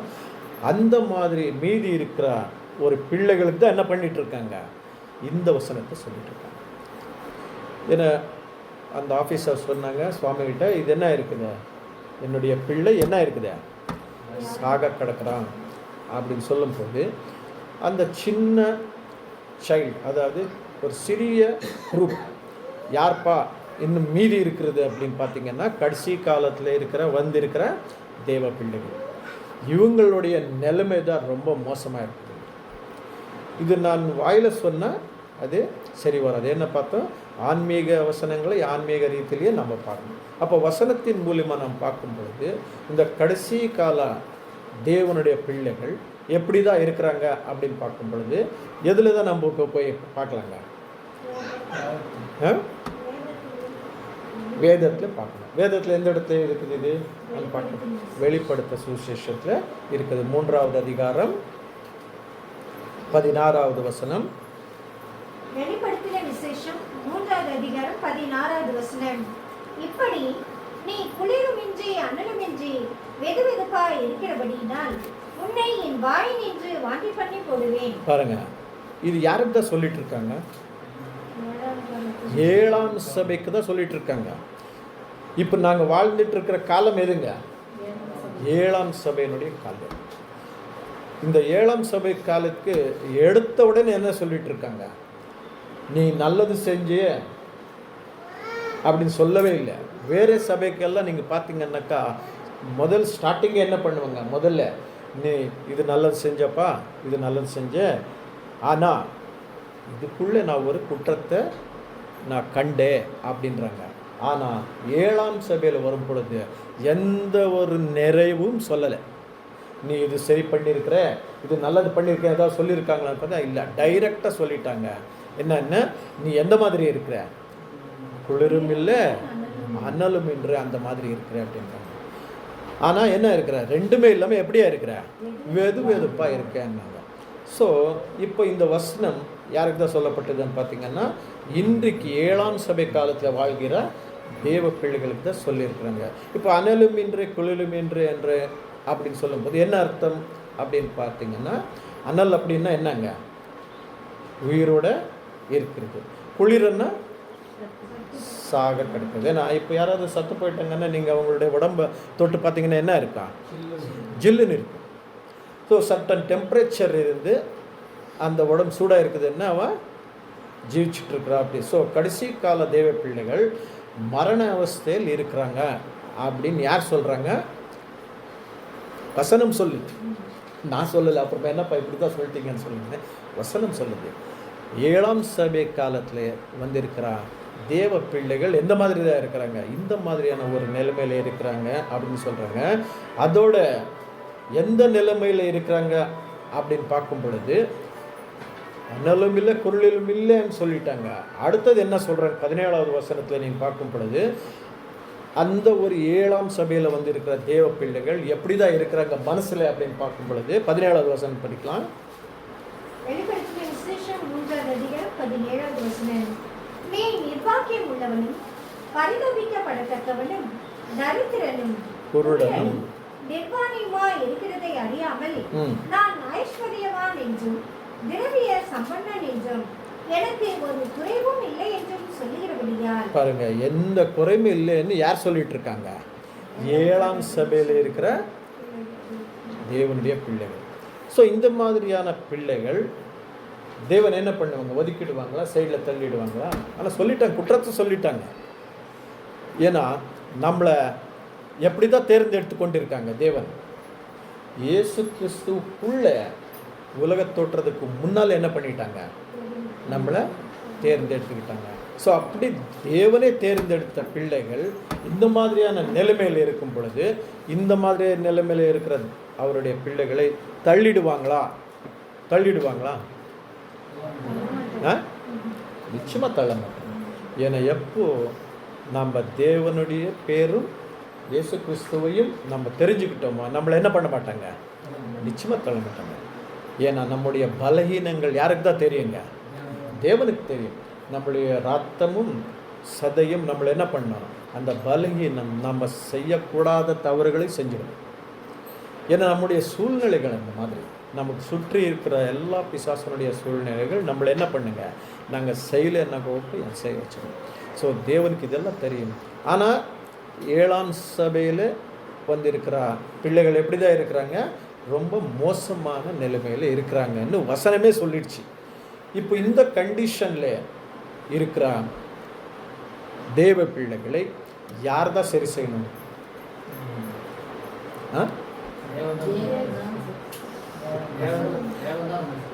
கிறிஸ்து தான் சரி செய்யணும். தேவன் வரமாட்டாங்க. கிறிஸ்து விட்டு எல்லாம் ஒப்பிடிச்சிட்டாங்க. இப்போ கிறிஸ்துக்கிட்ட தான் வந்து சொல்லிட்டு இருக்கிறான் அந்த ஆஃபீஸர். யார்? தேவனுடைய வார்த்தை என்ன பண்ணுது? இயேசு சுவாமி கிட்ட வந்து சொல்லிட்டு இருக்குது, என்னுடைய பிள்ளை என்ன இருக்குது? சைல்டு ரொம்ப மோசமான நிலைமையில இருக்கிறாங்க. ஸோ இந்த மாதிரியான மோசமான நிலைமையிலே இன்றைக்கு சபையாகிய கடைசி கால சபையாகிய தேவ பிள்ளைகள் இருக்கிறாங்க. ஸோ இப்படி இருக்கிற தேவ பிள்ளைகளை யார் தான் குணமாக்கணும் அப்படின்னு பார்த்தீங்கன்னா இயேசு சுவாமி தான் குணமாக்கணும். இயேசு சுவாமி கிட்ட வந்து சொல்லிட்டு இருக்கிறது யார்? இப்போ தேவனுடைய வார்த்தை. ஏன்னா நம்ம இது வந்து ஆன்மீக ரீதியில் பொறுத்து பார்க்கும் பொழுது அந்த ராஜா பிதாவாகிய தேவன் அவர் சொல்கிற வார்த்தை அவருடைய காரியங்கள் செய்யும். ஸோ அந்த வார்த்தை யாரை குறிக்குது? அவருடைய வேலைக்காரனை குறிக்குது. ஸோ அந்த வேலைக்காரன் சுவாமி கிட்ட வந்து சொல்லிட்டு இருக்கிறாங்க, என்ன என்னுடைய சைல்டு அப்படின்னு போது அந்த சைல்டு யாரை தான் குறிக்குது? கடைசி கால சபையை குறிக்குதுன்னு பார்க்குறோம். ஸோ இப்போது இயேசு கிறிஸ்து இந்த மாதிரி நிலைமையில இருக்கிற தேவ பிள்ளைகள் என்னதான் பண்ணணும்? நிச்சயமாக குணமாக்கியே தீரணும். ஏன் குணமாக்கியே தீரணும் அப்படின்னு பார்த்தீங்கன்னாக்கா ஒரு வசனத்தை படிச்சோம்னா ரோமர் 8வது அதிகாரம் 14 இருந்து 15வது வசனம். ஏன்னா நம்மளே படிப்போம். 8வது அதிகாரம் 14 இருந்து 15. ரோமர் 8வது அதிகாரம் 14 முதல் 15 வசனங்கள்.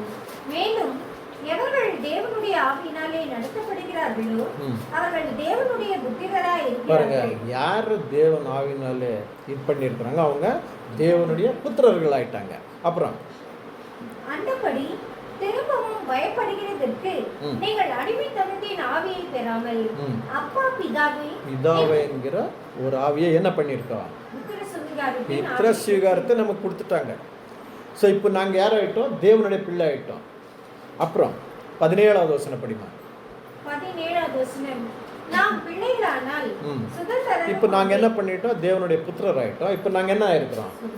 சுதந்திரமாக இருக்கிறோம். அப்புறம் தேவனுடைய சுதந்திரரும் கிறிஸ்துவுக்கு உடன் சுதந்திரருமாமே.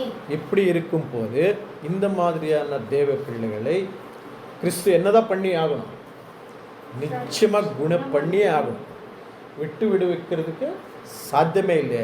ஸோ அந்த தேவனுடைய வார்த்தை இயேசு சுவாமி கிட்ட சொல்லும் பொழுது, பையனுடைய நிலைமை சொல்லும் பொழுது, இந்த பையனுடைய நிலைமை சுவாமி பார்த்து என்ன பண்ணணும்? நிச்சயமாக குணப்படுத்தி ஆகணும். இது யார் கையில் தான் முடியும்? இயேசு கிறிஸ்து கையில் தான் முடியும். இப்படி இருக்க கர்த்தருக்குள் பிரியமான சகோதர சகோதரியரே, அந்த சைல்டு இருந்த வியாதி என்னங்க? ஜுவரம். ஒரு வசனத்தில் அதை படிச்சிடலாம். யோவான் 4வது அதிகாரம் 52வது வசனம். யோவான் எழுதின சுவிசேஷம் 4வது அதிகாரம் 52வது வசனம். அப்பொழுது எந்த மணி நேரத்தில் அவனுக்கு குணம் உண்டாயிற்று என்று அவர்களிடத்தில் விசாரித்தான். அவர்கள் நேற்று 7ஆம் மணி நேரத்தில் ஜுரம் அவனை விட்டது என்றார்கள். பாருங்க, 7ஆம் மணி நேரத்தில் என்ன விட்டுதான்? ஜுரம் விட்டுது. இப்போ அவனுக்கு இருந்தது என்ன அங்கே வியாதி? ஜுவரம்.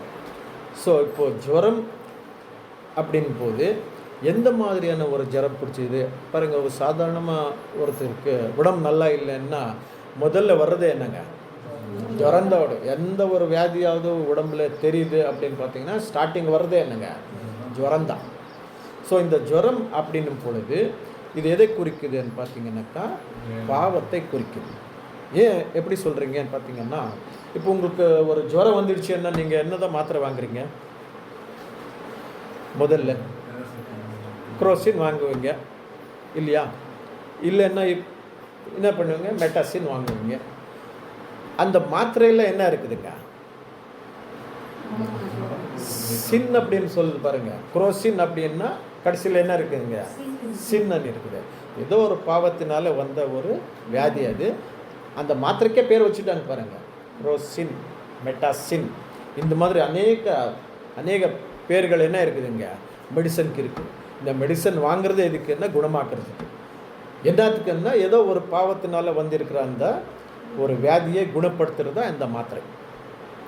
கிளியராக உங்களுக்கு மாத்திரையில் இருக்குது குரோசின், மெட்டாசின் அப்படின்னு சொல்லி இன்னும் நிறைய பேர்கள் இருக்குது. ஸோ இப்படி இருக்கும்போது ஜுரம் அப்படின்னால என்னங்க? ஒரு வியாதி, ஒரு பாவத்தினாலே வந்திருக்கிற ஒரு வியாதி அப்படின்னு பார்த்தோம்.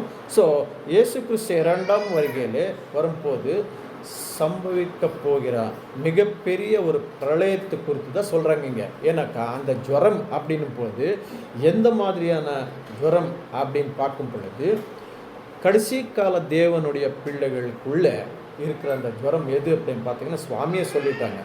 2ஆம் வருகையில் வரும் பொழுது இந்த மாதிரியான சைல்டு, இந்த சின்ன குழந்தைகிட்ட என்ன இருக்குது? அதாவது சபையாக இருக்கிற அந்த ஒரு சிறு மந்தை. ஏன்னா கடைசி காலத்தில் எவ்வளோ தான் இருக்கிறாங்க? 1,40,000 கம்ப்ளீட் ஆகல. எவ்வளோ தான் இருக்கிறாங்க? ஒதுங்கால அளவுக்கு தான். அந்த அளவுக்கு தான் இப்போ செலக்ட் ஆகிட்டாக்க என்ன ஆகிடுங்க? 1,44,000 முடிஞ்சிடும். அதுக்கு தான் இப்போ தேவன் என்ன பண்ணிகிட்டு இருக்காங்க? ஒவ்வொருத்தரையும் குணமாக்கிட்டே இருக்கிறாங்க. ஒரு வசனத்திலே பார்க்கும் பொழுது எந்த மாதிரியான ஒரு ஜுவரத்தில் இருக்கிறாங்கன்னு பார்த்தீங்கன்னா உலக பிரகாரமான ஒரு காரியங்களில் இன்னைக்கு இருக்கிற தேவ பிள்ளைகள் என்ன இருக்கிறாங்க? மாட்டிக்கிட்டு இருக்காங்க. ஒரு வசனத்தை படிச்சிடலாம். லூக்கா 21வது அதிகாரம் 34வது வசனம். லூக்கா எழுதின சுவிசேஷம் 21வது அதிகாரம் 34வது வசனம். உங்கள் இருதயங்கள் பெருந்திண்டையினாலும் வெறியினாலும் லௌகீக கவலைகளினாலும் பாரமடையாதபடிக்கும் நீங்கள் நினையாத நேரத்தில் அந்த நாள் உங்கள் மேல் வராதபடிக்கும் எச்சரிக்கையா இருங்கன்ட்டாங்க. கடைசி கால தேவ பிள்ளைகளுக்கு சொல்லிட்டாங்க. என்ன பண்ணிட்டாங்க? 3 விஷயத்த சொல்லிட்டாங்க. நீங்கள் ரொம்ப எச்சரிக்கையாக என்ன பண்ணணும் இருக்கணும் அப்படின்ட்டாங்க. எந்தெந்த விஷயத்துல என்ன? உங்களுடைய இதயங்கள் பெருந்தண்டையினாலும் வெறியினாலும் லௌகீக கவலைகளினாலும், இந்த 3 விஷயத்தில் கடைசி கால தேவனுடைய பிள்ளைகள் என்ன இருக்காங்க? மாட்டிட்டாங்க. ஸோ இதிலிருந்து நீங்கள் எச்சரிக்கையாக வெளியே வாங்கன்றாங்க. பாருங்கள், கர்த்தருக்குள் பிரியமானவர்களை, இன்றைக்கு திருச்சபையின் பிள்ளைகள் இந்த 3 காரியத்திலும் பாதிக்கப்பட்டிருக்கிறாங்க அப்படின்னு சொல்லிட்டு இருக்கிறாங்க. ஸோ இன்றைக்கு சகோதரர்களுக்கு உலக பிரகாரமான காரியங்கள், இந்த 3 விஷயங்கள் என்ன பண்ணுதுங்க? அவருடைய சமையல் என்ன பண்ணுது? கம்ப்ளீட்டாக கேப்சர் பண்ணிடுது. கரெக்டாக உலக பிரகாரமான எல்லா காரியங்களும் என்ன பண்ணுதுங்க? தேவனுடைய பிள்ளைகளுக்கு கவர் பண்ணிடுது. நீங்கள் எந்த சத்தியத்துக்கு இப்போ வரணும் அப்படின்னு பார்த்தீங்கன்னா முடியவே முடியாது. ஏன்னா ஒரு காரண சூழ்நிலையில் அந்த காரியத்தை தவிச்சு விட்டுட்டு போயிடும். தேவனுடைய காரியம் விட்டுட்டு போயிடுவோம். காரணம் என்னக்கா, நீங்கள் பொழிச்சு ஆகணும். கரெக்ட் இல்லையா? உங்களுக்கு அந்த வேலைக்கு இன்றைக்கி போகலைன்னா உங்களுக்கு என்ன ஆகாதுங்க? நீங்கள் அன்றைக்கி சாப்பாடு இல்லை. ஆனால் சூழ்நிலை எப்படி கொண்டு வரோம் பிசாசுன்னாக்கா, அதை அப்படி தான் கொண்டு வரோம். உங்களை மாட்டி விட்டுருவோம். ஸோ நீங்கள் இதிலிருந்து தப்பிக்கணும். தேவனுடைய காரியத்திலிருந்து தப்பிக்கணும். இதுதான் யாருடைய வேலைங்க? பிசாசுனுடைய வேலை அப்படின்னு பார்க்குறோம். ஸோ எந்தெந்த விஷயத்தில் நம்ம இந்த உலக பிரகாரமான விஷயங்களை நாங்கள் மாட்டியிருக்கிறோன்னு பார்த்தீங்கன்னாக்கா, சாப்பிட்றதுல, eating, drinking, marrying, building, planting, அப்புறம் பிஸ்னஸ், இதனுடைய ப்ளஷர்ஸ், அதாவது என்கேஜ்மெண்ட்ஸ், இந்த எல்லா விஷயங்கள் எதுக்கு தான் குறிக்குதுங்க? உலக பிரகாரமான காரியங்கள். இந்த காரியங்களுக்குள்ளே நம்ம என்ன பண்ணியிருக்கிறோம்? இன்றைக்கி தேவனுடைய பிள்ளைகள் மாட்டிருக்காங்க. உலக ஜனங்க அவங்களுடைய விஷயத்தில் அவங்க போயிட்டாங்க, அவங்களுக்கு கவலை இல்லைன்னு நமக்கு என்ன இருக்குதுங்க? நம்முடைய சமயத்தை இந்த எல்லா காரியங்களும் என்ன பண்ணுதுங்க? நம்மளை லாக் பண்ணி வச்சுக்குது அப்படின்னு பார்க்குறோம். ஸோ அதில் 2வது விஷயம் வெறியினாலும் அப்படின்றாங்க. இந்த வெறியினாலும் அப்படின் போது ஒரு விஷயத்தில் அதிகமாக, ஏதாவது ஒரு விஷயத்தில் அதிகமாக இன்ட்ரெஸ்ட் செலுத்துறது. தேவனுடைய விஷயத்தில் தவிர மீதி ஏதோ ஒரு விஷயத்தில் என்ன பண்ணுவாங்க? அதிகமாக இன்ட்ரெஸ்ட் செலுத்துறது தான் வெறி அப்படின்னாங்க. பாருங்கள், இன்றைக்கி ரொம்ப அதிகமாக இஷ்டப்படுற ஒரு கேம் எதுங்க உலகத்தில்? கிரிக்கெட். ஸோ இப்போ இந்த கிரிக்கெட்டு இப்போ வந்திருக்கிற டெக்னாலஜியில் ஒரு டிவியில் போட்டு பார்ப்பாங்க. எந்த கடவுளுடைய காரம் இருந்தாலும் விட்டுடுவாங்க. கிரிக்கெட் தான் போய் பார்ப்பாங்க. இன்றைக்கி என்ன ஆயிடுச்சு பார்க்கணும், நம்மளுக்கு ஜெயிச்சிடுச்சு, அவங்களுக்கு ஜெயிச்சு. இது ரொம்ப வெறி. அது பார்க்காம இருக்கவே முடியாது. இன்னும் சில விஷயங்கள் பார்க்கும் பொழுது, ஒரு குடிக்கிற பழக்கம் இருக்கிற ஒரு குடிகாரன் என்ன பண்ணுவான்? டெய்லி குவார்ட்டர் குடிச்சே ஆகணும். வெறி அது. அந்த குடிக்கலைன்னாக்க அவன் இருக்க மாட்டான், குடிச்சே ஆகணும். இந்த மாதிரியான ஒரு வெறி ஒரு உதாரணமாக நான் சொல்லிகிட்டு இருக்கிறேன். இன்னும் சொல்லப்போனால், லேடிஸ்க்கு சொல்லப்போனால், இன்றைக்கி வந்திருக்கிற டெக்னாலஜி என்னங்க? கையில் என்ன இருக்குதுங்க? Mobile, TV, mobile. டிவியில் இருக்கிறது எல்லா விஷயங்களும் எதில் வந்துருங்க? மொபைலில் வந்து. ஒரு செகண்ட் கூட மொபைல் விட்டு இருக்க மாட்டாங்க இன்றைக்கி இருக்கிற உலகத்தில். அவருடைய புருஷனை கூட விட்டுருவாங்க, ஆனால் மொபைல் என்ன பண்ண மாட்டாங்க? விட மாட்டாங்க. ஏன்னா அதில் வருகிற ஒவ்வொரு விஷயத்தையும் ஒரு செகண்டுக்கு அது நம்ம ரீல் அப்படின்னு வரும். ஒரு செகண்டுக்கு ஒரு புதுசாக ஒன்று வரும். அது பார்த்துட்டே இருக்கணும். உங்களுடைய இன்ட்ரெஸ்ட் எல்லாம் எதில் போகுங்க? அதில் தான் போகும். இந்த மாதிரியான காரியங்களை மாட்டிக்கிட்டு தான் என்ன பண்ணிட்டாங்க? தேவனுடைய விஷயத்தில் அவங்க அதிகமான நேரத்தை செலவழிக்கிறது கம்மியாகிடும். இப்போ இங்கே பாடம் கேட்குறதோட சரி, வீட்டுக்கு போயிட்டாக்கா உங்களுடைய கவலைகள் அதிகமாக இருக்கும், வீட்டு வேலை இருக்கும். அதோடு என்ன ஆகுங்க? இன்னும் ஒரு முக்கியமான ஒரு விஷயம் என்ன பார்த்தீங்கன்னா, இன்றைக்கி சீரியல் வந்துடுச்சு நிறையா. ஒரு சீரியல் கூட என்ன பண்ண மாட்டாங்க? மிஸ்ஸே பண்ண மாட்டாங்க. அப்படி மிஸ் ஆகிடுச்சுன்னா ராத்திரி 10 மணிக்கு இன்னொரு வாட்டி அது ரிப்பீட் ஆகும். அதில் என்ன பண்ணுவாங்க? அந்த மாதிரியான ஒரு வெறி யாருக்கு தான் இன்றைக்கி இருக்குது? இந்த மாதிரியான விஷயங்கள் இருந்து நீங்கள் என்ன பண்ணுங்க? தப்பிச்சு வெளியே வாங்கன்றாங்க. இதுதான் என்ன பண்ணும்? தேவனுடைய பிள்ளைகளை கெட்ட வழியில் கொண்டு போகும். அப்போ எப்போ அது கெட்ட வழியில் கொண்டு போகுதோ நமக்குள்ளே யாரும் இருக்க மாட்டாங்க? இயேசு கிறிஸ்து இருக்க மாட்டாங்க. இப்போ இயேசு கிறிஸ்து நமக்குள்ளே இருந்தாக்கா நம்ம என்ன பண்ணுவோம்? அதெல்லாம் ஒரு லிமிட்டு தான். அந்த சமயத்துக்கு அது பயன்படுத்திக்கிட்டு நம்ம வெளியே போடும். ஆனால் வெறினாலே நாங்கள் வெறி செய்ய மாட்டோம். வெறி பிடிச்சி நாங்கள் செய்கிறது எப்போங்க? இயேசு கிறிஸ்து நமக்குள்ளே இல்லைன்னு தான். நமக்குள்ளே இயேசு கிறிஸ்து இருந்தால் என்ன பண்ணுவோம்? இயேசு கிறிஸ்து எங்கே அது கெட்டது செய்கிறாங்களா? இல்லை. அவங்களுடைய குணத்தில் தான் நம்மக்கிட்டே இருக்கும். நாம் வந்து தான் வேலை செய்வோம். அப்படி இருக்கும்போது இது எல்லாமே திருச்சபைக்கு பிடிச்ச ஒரு வியாதி, ஜுரம். இது எது வரைக்கும் கொண்டு போயிடும்? இந்த ஜுரம் அப்படின்றது எது வரைக்கும் கொண்டு போயிடுங்க? மரணம் வரைக்கும் கொண்டு போயிடும் இல்லையா?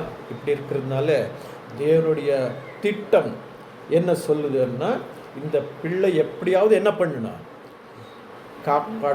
காப்பாற்ற வேணும் அப்படின்றதா. இதை குறித்து இயேசு கிறிஸ்து 2ஆம் வருகையிலே இதுக்கு தான் என்ன பண்ணுறாங்க? இயேசு கிறிஸ்து 2ஆம் வருகையிலே வர்றார் அப்படின்னு பார்க்குறோம். இப்போ எப்படி சுத்திகரிக்கிறாங்க அவருடைய திருச்சபை கொண்டு தேவ பிள்ளைகளை சுத்திகரிக்கணும் இல்லையா? எப்படி தான் சுத்திகரிக்கலாங்க அப்படின்னு பார்த்தீங்கன்னாக்கா, ஒரு வசனத்தை நாம் படிச்சிடலாம். எபேசியர் 5ஆவது அதிகாரம் 25 26 வசனம். எபேசியர் 5ஆவது அதிகாரம் 25 மற்றும் 26 வசனங்கள். புருஷர்களே, உங்கள் மனைவிகளில் அன்பு கூறுங்கள், அப்படியே கிறிஸ்துவும் சபையில் அன்பு கூர்ந்து தாம் அதை திருவசனத்தை கொண்டு தண்ணீர் ஒழுக்கினால் சுத்திகரித்து பரிசுத்தமாக்குகிறதற்கு. பாருங்க, எப்படிதான் சுத்திகரிக்கிறாங்களா? சுவாமி அவருடைய திருவசனத்தை கொண்டு தண்ணீர் முழுக்கினால், அதாவது தண்ணீர்னு தேவனுடைய வசனங்கள், அந்த தண்ணீர் முழுக்கினால் அவங்களை என்ன பண்ணுவாங்க? சுத்திகரிக்கணும் அப்படின்றாங்க. அடுத்த வசனம் 27வது வசனம் என்ன சொல்லுதுன்னா, கரை படிமா 27வது வசனம். கரை திரை முதலானவைகள் ஒன்றும் இல்லாமல் பரிசுத்தமும் பிழையற்றதுமான மகிமையுள்ள சபையாக அதை தமக்கு முன் நிறுத்திக் கொள்வதற்கும் தம்மை தாமே அதற்காக ஒப்பு கொடுத்தார் அப்படின்னு பாருங்க. இயேசு கிறிஸ்து சபையா இருக்கிற அந்த சிறு மந்தையை என்ன பண்ணணும்? தமக்கு முன்னால் நிறுத்தணும்னா என்ன பண்ணணுங்க? கரை திரை எது இல்லாமல் பரிசுத்தமாக இருக்கிற மாதிரி நிறுத்தி வைக்கணும். ஸோ இப்படி நிறுத்த வைக்கணும் அவருக்கு முன்னால் அப்படின்னு போய் எதில் தான் அவங்கள முதல்ல என்ன பண்ணணும்? சுத்திகரிக்கணும். எதில் தான் சுத்திகரிக்கணும்? வசனங்களை கொண்டு தான் அவங்க சுத்திகரிக்கணும். அப்படி யாரை? கடைசி கால தேவ பிள்ளைகளை சுத்திகரிக்கணும். அப்படி இப்படி இருக்கும்போது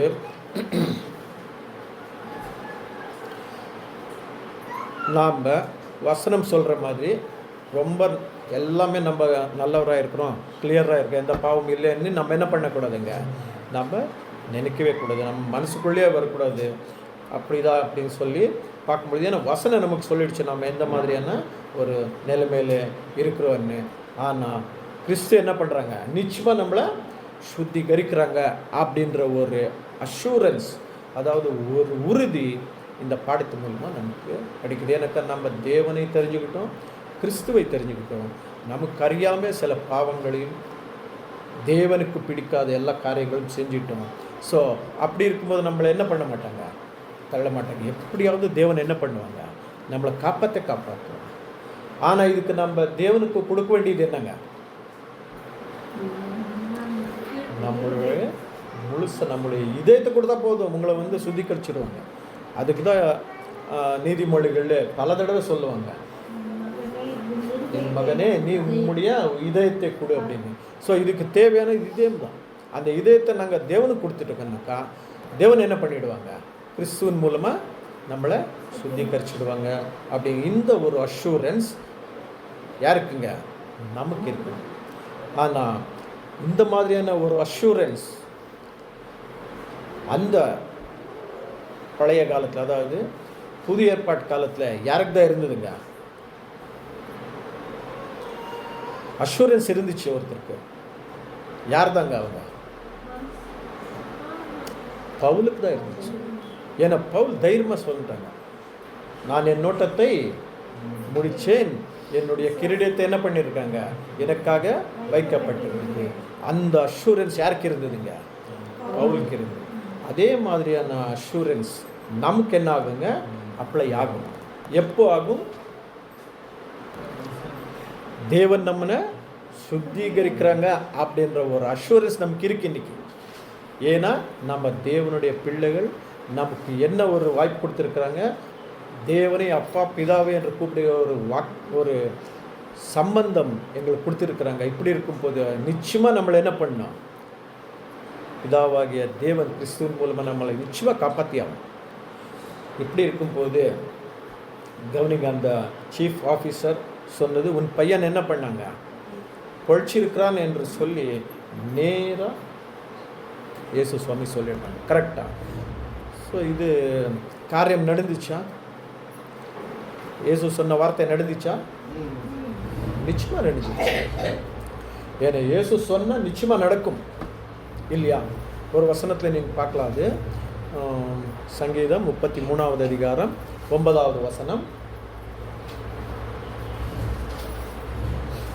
33வது சங்கீதம் 9வது வசனம்.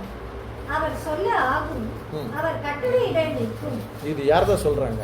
இது யாராவது சொல்ல முடியுமா? நீ பொழிச்சிட்ட போன்னு இயேசு கிறிஸ்து தான் சொல்ல முடியும். அவர் சொல்லிட்டாங்கன்னு அது ஆயிடும். அப்படி இருக்கும்போது நிச்சயமாக தேவனுடைய பிள்ளைகள், கடைசி கால தேவ பிள்ளைகளை நிச்சயமாக இயேசு கிறிஸ்து என்ன பண்ணுவாங்க? சுத்தமாக்குவார். அவங்களை வியாதியிலிருந்து குணப்படுத்துவார். எந்த மாதிரியானவன் இந்த லௌகீக வாழ்க்கையில், இந்த உலக பிரகாரமான காரியங்களில் இருக்கிற தேவ பிள்ளைங்களை என்ன பண்ணுவாங்க? நிச்சயமாக கிறிஸ்து சுத்திகர். சரி, இந்த பையனை, அந்த ஆஃபீஸர் என்னுடைய பையனை குணமாக்குங்கன்னு சொன்னப்போ சுவாமி சொல்லிட்டாங்க, போப்பா உங்களுடைய பையன் என்ன பண்ண பழிச்சிட்டா அப்படின்னு சொல்கிறாங்க. அவன் காப்பாற்றப்பட்டாச்சு அப்படின்னு சொல்கிறாங்க. அந்த சொன்ன நேரம் எது? ஏன்னா இப்போது நாம் அந்த சைல்டு நாம் தான் திருச்சபை. ஸோ இந்த சபை இப்போது வியாதியில் இருக்குது. இந்த சபை வியாதியில் இருக்கும்போது இது என்ன பண்ணணும்? குணமாக்கணும். இப்போ அன்றைக்கு இயேசு கிறிஸ்து சொல்லும் பொழுது அந்த பையன் எந்த மணி நேரத்தில் குணமாயிட்டான்? 7ஆம் மணி நேரத்தில் குணமாயிட்டான். யகூத ஜனங்களுடைய காலக்கணக்கின் பிரகாரம் 7ஆம் மணி நேரம் அப்படின்னா மத்தியானம் 1 மணி. மத்தியானம் 1 மணி, அதாவது உச்சபட்ச வெயில் இருக்கும். கரெக்டாக பிரைட் லைட், பிரகாசமான ஒரு வெளிச்சம் இருக்கும். அந்த சமயத்தில் என்ன ஆச்சுங்க? அந்த பையன் பொழிச்சிட்டான். உச்சி வெயில் நேரம் வரும்போது சுவாமி சொன்னாங்க, உன் பையன் என்ன பண்ணான்? பொழிச்சிருக்கிறான் அப்படின்னு. இப்போ தேவனுடைய தெய்வீக திட்டத்தில் அதிகமான வெளிச்சம் இந்த பூமிக்கு வந்த காலம் எது? அது தெரிஞ்சுக்கிட்டான் நம்ம பொழிச்சிடுவோம் இல்லையான்னு தெரிஞ்சு. எப்போ இங்கே வந்துச்சு? இயேசு கிறிஸ்துவனுடைய 2ஆம் 1000 ஆண்டு அரசாட்சி காலத்தின் ஆரம்ப காலத்தில், இயேசு கிறிஸ்துவின் 1000 வருஷ காலம் ஆரம்ப நாள் தான் என்னாச்சுங்க? இந்த உச்சபட்ச வெயில் இந்த பூமிக்கு வந்துச்சுன்னு பார்க்குறோம். ஒரு வசனத்தில் படிச்சுடுறோம். இயேசு கிறிஸ்துவின் 2ஆம் வருகை வசனம் இது படிக்கலாம். வெளிப்படுத்தின சுவிசேஷம் 18வது அதிகாரம் 1வது வசனம். வெளிப்படுத்தின விசேஷம் 18வது அதிகாரம் 1வது வசனம். இவைகளுக்கு பின்பு வேறொரு தூதன் மிகுந்த அதிகாரமுடையவனாய் வானத்திலிருந்து இறங்கி வர கண்டேன். அவனுடைய மகிமையினால் பூமி பிரகாசமாயிற்று. அவர் யாருங்க? அந்த ஒரு இவைகளுக்கு பின்பு வேறொரு தூதன் மிகுந்த அதிகாரமுடைய நாய் வானத்திலிருந்து இறங்கி வர கண்டேன். மிகுந்த அதிகாரம் பெற்றுக்கொண்டது யாருங்க? இயேசு கிறிஸ்து தான். ஸோ அவங்க வரும்போது இந்த பூமியில் என்னாச்சுங்க? அவருடைய மகிமையினால் என்னாச்சுங்க? பூமி பிரகாசம் ஆயிடுச்சு. அப்படின்ற இந்த வெளிச்சம் இந்த பூமிக்கு வந்த காலம் எது அப்படின்னு நாம் பார்க்குறோம்னாக்கா, எந்த காலம் தான் வந்துச்சுங்க? 74 தான். ஏன் அப்படின்னு சொல்கிறீங்க அப்படின்னு ஒரு கேள்வி கேட்கும்போது, ஒரு உலக பிரகாரமான ஒரு தேவன் கொடுத்த ஒரு ஆதாரம் பார்த்தீங்கன்னாக்கா 1874 தான் இந்த பல்ப் வந்துச்சு, இந்த வெளிச்சம். அது வரைக்கும் என்ன இல்லைங்க, இருட்டில் தான் இருந்தாங்க உலகத்துலேயே எல்லா ஜனங்களும்.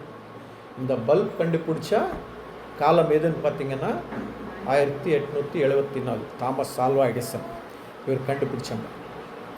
ஸோ இந்த ஒரு சமயத்தில் இயேசு கிறிஸ்துவின் 2ஆம் வருகையின ஒரு காலக்கணக்குப்படி நம்முடைய மூத்த சகோதரர் பாஸ்டர் ரசல் சொல்கிறபடி 1874 இயேசு கிறிஸ்துவனுடைய 2ஆம் வருகையின் ஆரம்ப காலம், பாராசுயா அப்படின்னு சொல்லுவாங்க.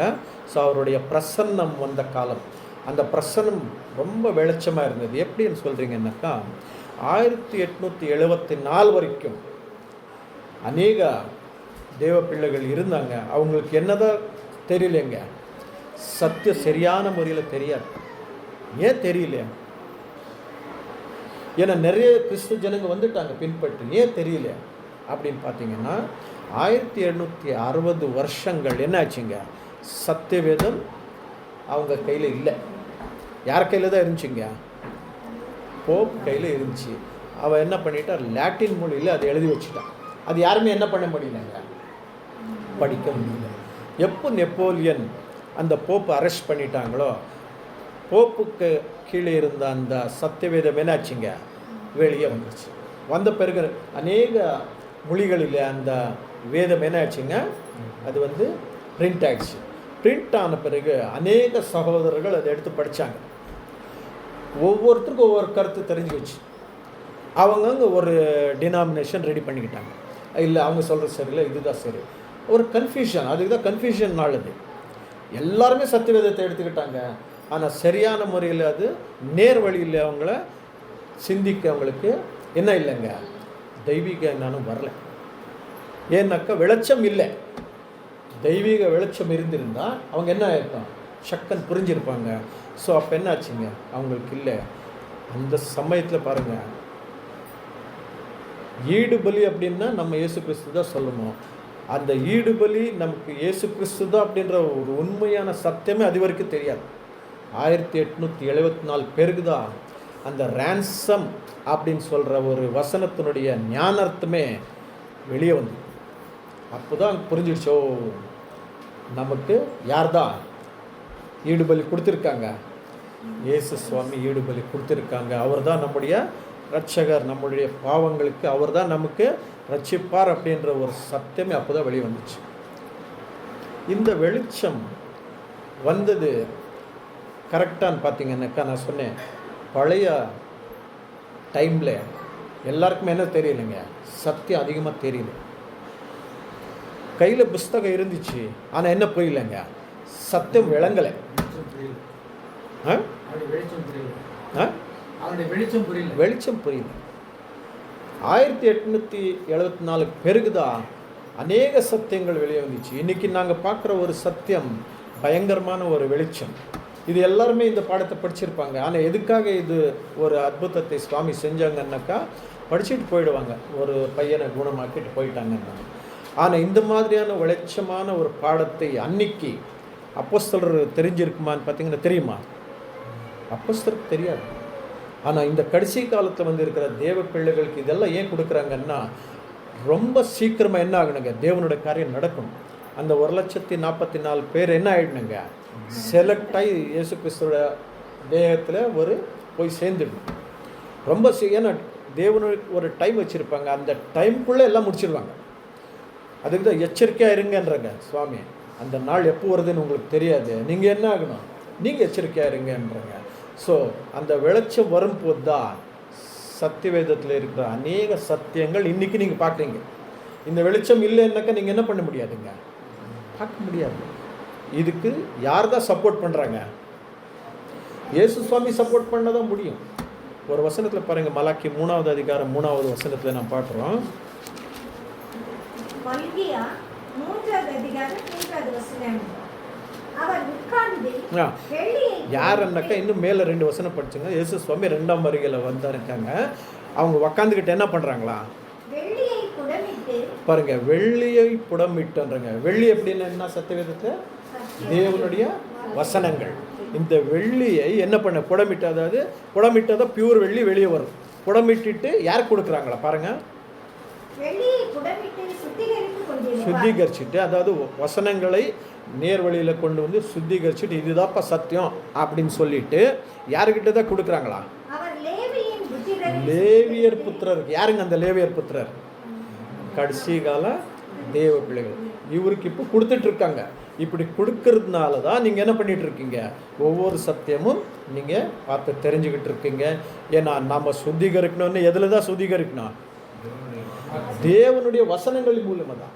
கிறிஸ்துவே சொல்லிட்டாங்க, வசனங்களின் மூலமாக நான் என்ன பண்ணுறேன், அவங்கள சுத்திகரிக்கிறேன். ஸோ அப்போ வசனங்கள் மூலியமாக சுத்தப்படுறாங்கன்னா, வசனங்கள் சுத்தமாக உங்களுக்கு கிடைச்சதானே நீங்கள் என்ன பண்ண முடியும், சுத்தமாக முடியும். சுத்தமாக முடியுமானாக்கா குணமாக முடியும். உங்களுக்குள்ளே இருக்கிற அந்த வியாதி என்ன பண்ண முடியுங்க?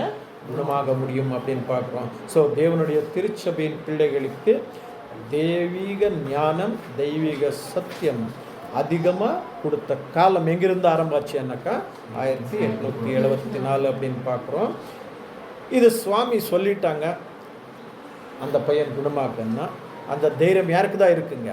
சுவாமிக்கு தான் இருக்கு, வேறு யாருக்குமே என்ன இல்லைங்க, அது கிடையாது. அது வசனம் நாங்கள் பார்த்துட்டோம். ஸோ இந்த மாதிரியான ஒரு அஷூரன்ஸ் நமக்கு இன்றைக்கு இருக்குது. எப்படின்னு சொல்கிறீங்க அப்படின்னு பார்த்தீங்கன்னா, இயேசு கிறிஸ்துவனுடைய அந்த வெளிச்சம் நம்மேல் உதிச்சிருக்கான். அதனால தான் இவ்வளோ சத்தியத்தை நீங்கள் என்ன பண்ணிட்டுருக்கீங்க? ஒரு உண்மையான சத்தியங்களை நீங்கள் பார்த்துட்ருக்கீங்க. ஒரு வசனத்தில் நான் படிச்சிடலாம். மலாக்கி 4வது அதிகாரம் 2வது வசனம். மல்கியா 4வது அதிகாரம் 2வது வசனம். ஆனாலும் என் நாமத்துக்கு பயந்திருக்கிற உங்கள் மேல் நாமத்துக்கு பயந்திருக்கிற உங்கள் மேலன்னா நம்ம மேலே. அப்புறம் நீதியின் சூரியன் உதிக்கும், அதன் செட்டைகளின் கீழே ஆரோக்கியம் இருக்கு. இப்போ அந்த நீதியின் சூரியன் உதிச்சுட்டு இருக்காங்க, அதனுடைய செட்டைகள் கீழே யார் இருக்கிறாங்க? நாங்கள் இருக்கிறோம் அப்படின்னுக்கா. அந்த பையன் பொழிச்சிட்டான்னு சொன்னாங்க இல்லையா, அந்த மாதிரி சேஃப்டியாக அந்த செட்டைகள் கீழே நாம் இருக்கிறோம். படிமா. நீங்கள் வெளியே புறப்பட்டு போய் குளத்த கன்றுக்குட்டிகள் போல வளருங்கள் அப்படின்ட்டாங்க. குளத்த கன்றுக்குட்டி என்னக்கா தெரியுமில்ல, அந்த கன்றுக்குட்டி சின்ன வயசில் எப்படிங்க குதிச்சு விளையாடும். அந்த மாதிரி உங்களுக்கு சத்தியம் விளங்கிடுச்சு. உங்கள் மேலே உதய சூரியன் இப்போ என்ன இருக்குது? உதிச்சிருக்கிறாங்க. அதை நீங்கள் பயன்படுத்திக்கிட்டு நீங்கள் சுத்தமாகிட்டு என்ன பண்ணலாம்? நீங்கள் அந்த கன்றுக்குட்டிகள் போல் நீங்கள் என்னங்க நீங்கள் இருங்க அப்படின்னு சொல்ல. ஸோ கர்த்தருக்குள் பிரியமான சகோதர சகோதரிகளே, இந்த கடைசி காலத்தை வாழ்கிற தேவ பிள்ளைகள், ஆனால் நம்ம மேல் நீதியின் சூரியன் என்ன இருக்கா? உதிச்சிருக்காங்கன்னா உச்சபட்ச வயல் நம்ம மேல் இப்போ என்ன இருக்குதுங்க? பட்டு இருக்கு. ஏன்னா சுவாமி அந்த வயலில் தான் அந்த பையனை என்ன பண்ணாங்க? சுத்தமாக்குனாங்க, அதாவது குணமாக்குனாங்க. இப்படி இருக்கும்போது இதுக்கு இன்னொரு இந்த நாள், அதாவது எத்தனாவது நாளில் அவங்க சுத்திகரித்தாங்க? 7வது நாள். வாரக்கணக்கில் பார்க்கும் பொழுது 3வது நாள் அப்படின்னாக்கா எந்த நாள் வருது? இயேசு கிறிஸ்துவனுடைய 1000 வருஷ ஆட்சி காலத்தின் ஆரம்ப நாள். ஸோ இந்த நாள் தான் இவங்க சுத்திகரித்தாங்க, 3வது நாள் அப்படின் போது ஒரு சின்ன தீர்க்க தரிசனம் சுவாமி சொல்லிடுறாங்க. அதில் நம்ம என்ன பண்ணலாங்க? ரொம்ப கிளியராக அண்டர்ஸ்டாண்ட் பண்ணிக்கலாம். அந்த தீர்க்க தரிசனம் எதுன்னு பார்த்தீங்கன்னாக்கா லூகா 13வது அதிகாரம் 32வது வசனம். லூகா எழுதின சுவிசேஷம் 13வது அதிகாரம் 32வது வசனம். அதற்கு அவர், நான் இன்றைக்கும் நாளைக்கும் பிசாசுகளை துரத்தி வியாதி உள்ளவர்களை சொஸ்தமாக்கி 3ஆம் நாளில் நிறைவடைவேன். பாருங்க, இயேசு சுவாமி இதை முதல் வரிகளை சொன்னார். 3ஆம் நாளில் என்ன பண்ணுறேன்? நிறைவடைவேன். முடிச்சிடுவேன் சொல்லல, என்ன பண்ணுறாங்க? நிறைவடைவேன் அப்படின்னாங்க. நிறைவடைவேன் அப்படின்னா அவருடைய சபை என்ன ஆகுங்க? நிறைவாகணும்.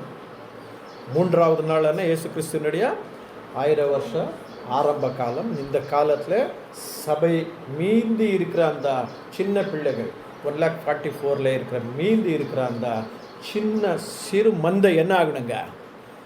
நிறைவடையும். இது யார் வேலைங்க? இயேசு சுவாமி தான் செய்ய முடியும். ஏன்னா நம்மளால் நாம் சுத்திகரிக்க முடியாது.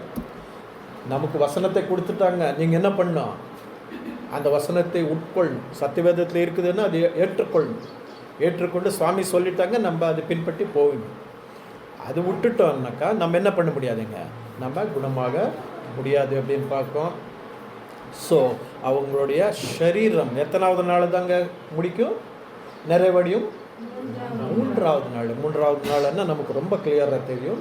அது இயேசு கிறிஸ்துவனுடைய 1000 வருஷ ஆட்சி காலத்தின் ஆரம்ப நாள் அப்படின்னு பார்க்குறோம். பாருங்க, இந்த ஒரு வசனத்தில் சபையான மக்கள் தேவனுக்கு பிரியமில்லாத காரியங்கள் செய்யும். எனக்கு வசனம் என்ன சொல்லிச்சேன்னா, இன்றைக்கும் நாளைக்கும் பிசாசுகளை துரத்தி வியாதி உள்ளவர்களை சுஸ்தமாக்கி அப்படின்றாங்க. ஸோ பிசாசுகள் அப்படின்னா என்ன? யாருக்கிட்ட இருக்குது இந்த பிசாசுகள் வியாதி? யார்கிட்ட இருந்ததுங்க? கடைசி கால திருச்சபை பிள்ளைகிட்ட தான் இருக்குது. ஸோ சபை மக்களுக்குள்ளே இந்த மாதிரியான ஒரு பிசாசும் ஒரு வியாதி என்ன இருக்குதுங்க, இருக்குதான். இப்போ இந்த மாதிரி பிசாஸ் அப்படின்னு என்னப்பான்னு பார்த்தீங்கன்னா, சபை மக்களுக்குள்ளே தேவனுக்கு பிரியமில்லாத தவறான குணங்கள் இருக்கு. இதுதான் பிசாசு அப்படின்னு சொல்லுவாங்க, என்கிற பிசாஸ் தான். அடுத்தது தப்பான பழக்க வழக்கங்கள், தப்பான போதனைகள் மாதிரியான எல்லாமே சபையின் மக்களுக்கு அதிகமாக இருக்குது, இந்த கடைசி கால திருச்சபையின் மக்களுக்குள்ள. ஸோ இப்படி இருக்க கிறிஸ்து என்ன சொல்கிறாருன்னா, இன்றைக்கும் நாளைக்கு 2000 வருஷ காலமாக கிறிஸ்து என்ன பண்ணிகிட்டு இருக்காங்க, சபையாகி வருகின்ற 1,44,000 பேருக்குள்ளே வந்திருக்கிற எல்லா வியாதிகளையும் பிசாசுகளையும் என்ன பண்ணிகிட்டு இருக்காங்க, துரத்திட்டு இருக்காங்க. துரத்திட்டு அவங்கள என்ன பண்ணுறாங்க, ஸ்வஸ்தமாக்கணும் அப்படின்றாங்க. அடுத்தது 3ஆம் நாளில் என்ன ஆகிடுமா, நிறைவடைவேன் அப்படின்றாங்க. அந்த திருச்சபை, அந்த கடைசி கால திருச்சபை என்ன ஆகுங்க, நிறைவடைஞ்சிடும் அப்படின்னு பார்க்குறோம். எந்த டைமில் நடக்கும் அப்படின்னு பார்த்தீங்கன்னா, இந்த எல்லா காரியங்களும் எந்த டைமில் நடக்கும் அப்படின்னு பார்த்தீங்கன்னா, யோவான் ஒரே வார்த்தையில் சொல்லிடுறாங்க. இவ்வளவு காரியமும் எந்த டைமில் நடக்கும் அப்படின்னா, நாங்கள் 3ஆவது நாள் அப்படின்னு சொல்லிட்டோம். இதை உறுதிப்படுத்துறதுக்கு யோவான் ஒரு வசனத்தில் சொல்லி முடிச்சிடுறாங்க. யோவான் 6ஆவது அதிகாரம் 54வது வசனத்தை, யோவான் 6ஆவது அதிகாரம், யோவான் எழுதின சுவிசேஷம் 6வது அதிகாரம் 54வது வசனம். என் மாம்சத்தை புசித்து என் இரத்தத்தை பானம் பண்ணுகிறவனுக்கு நித்திய ஜீவன் உண்டு, நான் அவனை கடைசி நாளில் எழுப்புவேன். எத்தனாவது நாள் எழுப்புறேன்ட்டாங்க, கடைசி நாள். கடைசி நாள் அப்படின்னும் போது எது, ஆதாம்லேருந்து 7000 வருஷ காலத்தில் இயேசு கிறிஸ்துவின் முதல் வருகையிலிருந்து 3ஆவது நாள் அப்படின்னா 2000 வருஷ காலம் முடிஞ்சு 3ஆவது வருஷ காலம் அப்படின்னா இயேசு கிறிஸ்துவனுடைய 1000 வருஷ காலம். இந்த சமயத்தில் எழுப்புவேன் அப்படின்ட்டாங்க. நமக்கு யாருக்கு சொல்கிற டைம் இது, உலகத்துக்கா, சபையாக இருக்கிற நமக்கு சொல்கிற டைம். அந்த கடைசி காலத்தில் என்ன பண்ணுற, கடைசி காலம்ன்றது இயேசு கிறிஸ்துவனுடைய 3ஆவது நாள், அதாவது 1000 வருஷ சாட்சி கடைசி காலத்தில் எழுப்பிடுவே அப்படின்னாங்க. சரி, கடைசியாக ஒன்று என்ன தியானிக்கலாம் அப்படின்னு பார்த்தாக்கா, இயேசு இந்த 2ஆம் அற்புதத்தை எப்படி நடத்துகிறாங்க. இது ரொம்ப முக்கியமான ஒரு விஷயம், எல்லாமே தெரிஞ்சுக்கிட்டீங்க. இப்போ அந்த ஊழியக்காரன் யார், தேவன் யார், அந்த ராஜா யார், அப்புறம் நம்மளுடைய நிலைமை என்ன, ஏன்னா வியாதி அப்படின்னா என்ன. ஸோ அந்த வியாதியை யார் தான் குணப்படுத்தணும், இயேசு சுவாமி தான் குணப்படுத்தணும். எப்படி தான் குணப்படுத்தினாங்க அந்த பையனை,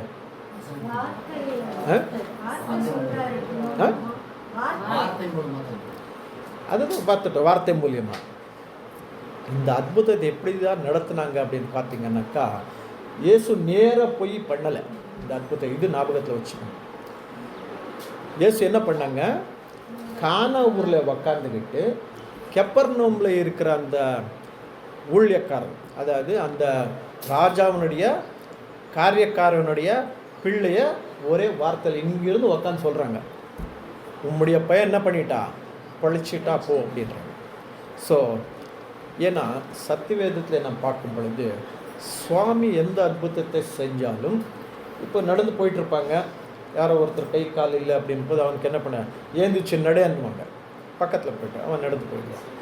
லாசரை ஒரு சமாதியில் வச்சுருந்தாங்க, சமாதிக்கிட்ட போய் என்ன பண்ணாங்க, லாசரை நீ ஏந்திச்சு வாங்க, எல்லாம் பக்கத்தில் போய் தான் சொன்னாங்க. ஆனால் இந்த ஒரு அற்புதத்தை எப்படி தான் செஞ்சாங்க, 20 மைல் தூரத்தில் இருக்கிற அந்த பையனை வந்து குணமாக்கிட்டாங்க. எங்கே உக்காந்தேன், கானா ஊரில் உக்காந்துக்கிட்டேன். இது நமக்கு என்ன போதிக்குது அப்படின்னு பார்த்தீங்கன்னாக்கா, இயேசு கிறிஸ்து முதல் வருகையிலே வந்து தேவன் கொடுத்த எல்லா காரியங்களையும் செஞ்சு கிறிஸ்து என்ன ஆயிட்டாங்க, பரலோகத்துக்கு போயிட்டாங்க. அன்றைக்கு பார்க்கும்போது இஸ்ராயல் ஜனங்களுக்கு மத்தியில் வரும்போது எல்லா ஜனங்களும் பார்த்தாங்க இல்லையா. அன்னைக்கு சொன்ன வார்த்தை இது, உன் பையன் என்ன பண்ணா, பொழிச்சிட்டா போன்னு. ஸோ அன்னைக்கு நேரில் சொல்லிட்டாங்க. இன்றைக்கி அதே மாதிரி நேரில் வந்து சொல்ல முடியுமா, ஏன் சொல்ல முடியாது? ஏன்னா இப்போ இங்கே அந்த மாதிரி அற்புதம் செய்யணும். யாருக்கு? தேவனுடைய பிள்ளைகளுக்கு, அந்த சிறுமந்தைக்கு. ஸோ எப்படி தான் செய்வாங்க? ஏன்னா இயேசு கிறிஸ்து தேவன் கொடுத்த வேலையை செஞ்சு இந்த பூமியிலிருந்து எங்கே தான் போயிட்டாங்க? பரலோகத்துக்கு போயிட்டாங்க. பரலோகத்துக்கு போயிட்டு எந்த மாதிரியான ஒரு தேகத்தை பெற்றுக்கொண்டாங்க? மகிமையான தேவன் மாதிரி இருக்கிற ஒரு டிவைன் நேச்சர், மகிமையுள்ள ஒரு சரீரத்தை பெற்றோம். அந்த மகிமையுள்ள சரீரத்தை நாம் பார்க்க முடியுமா?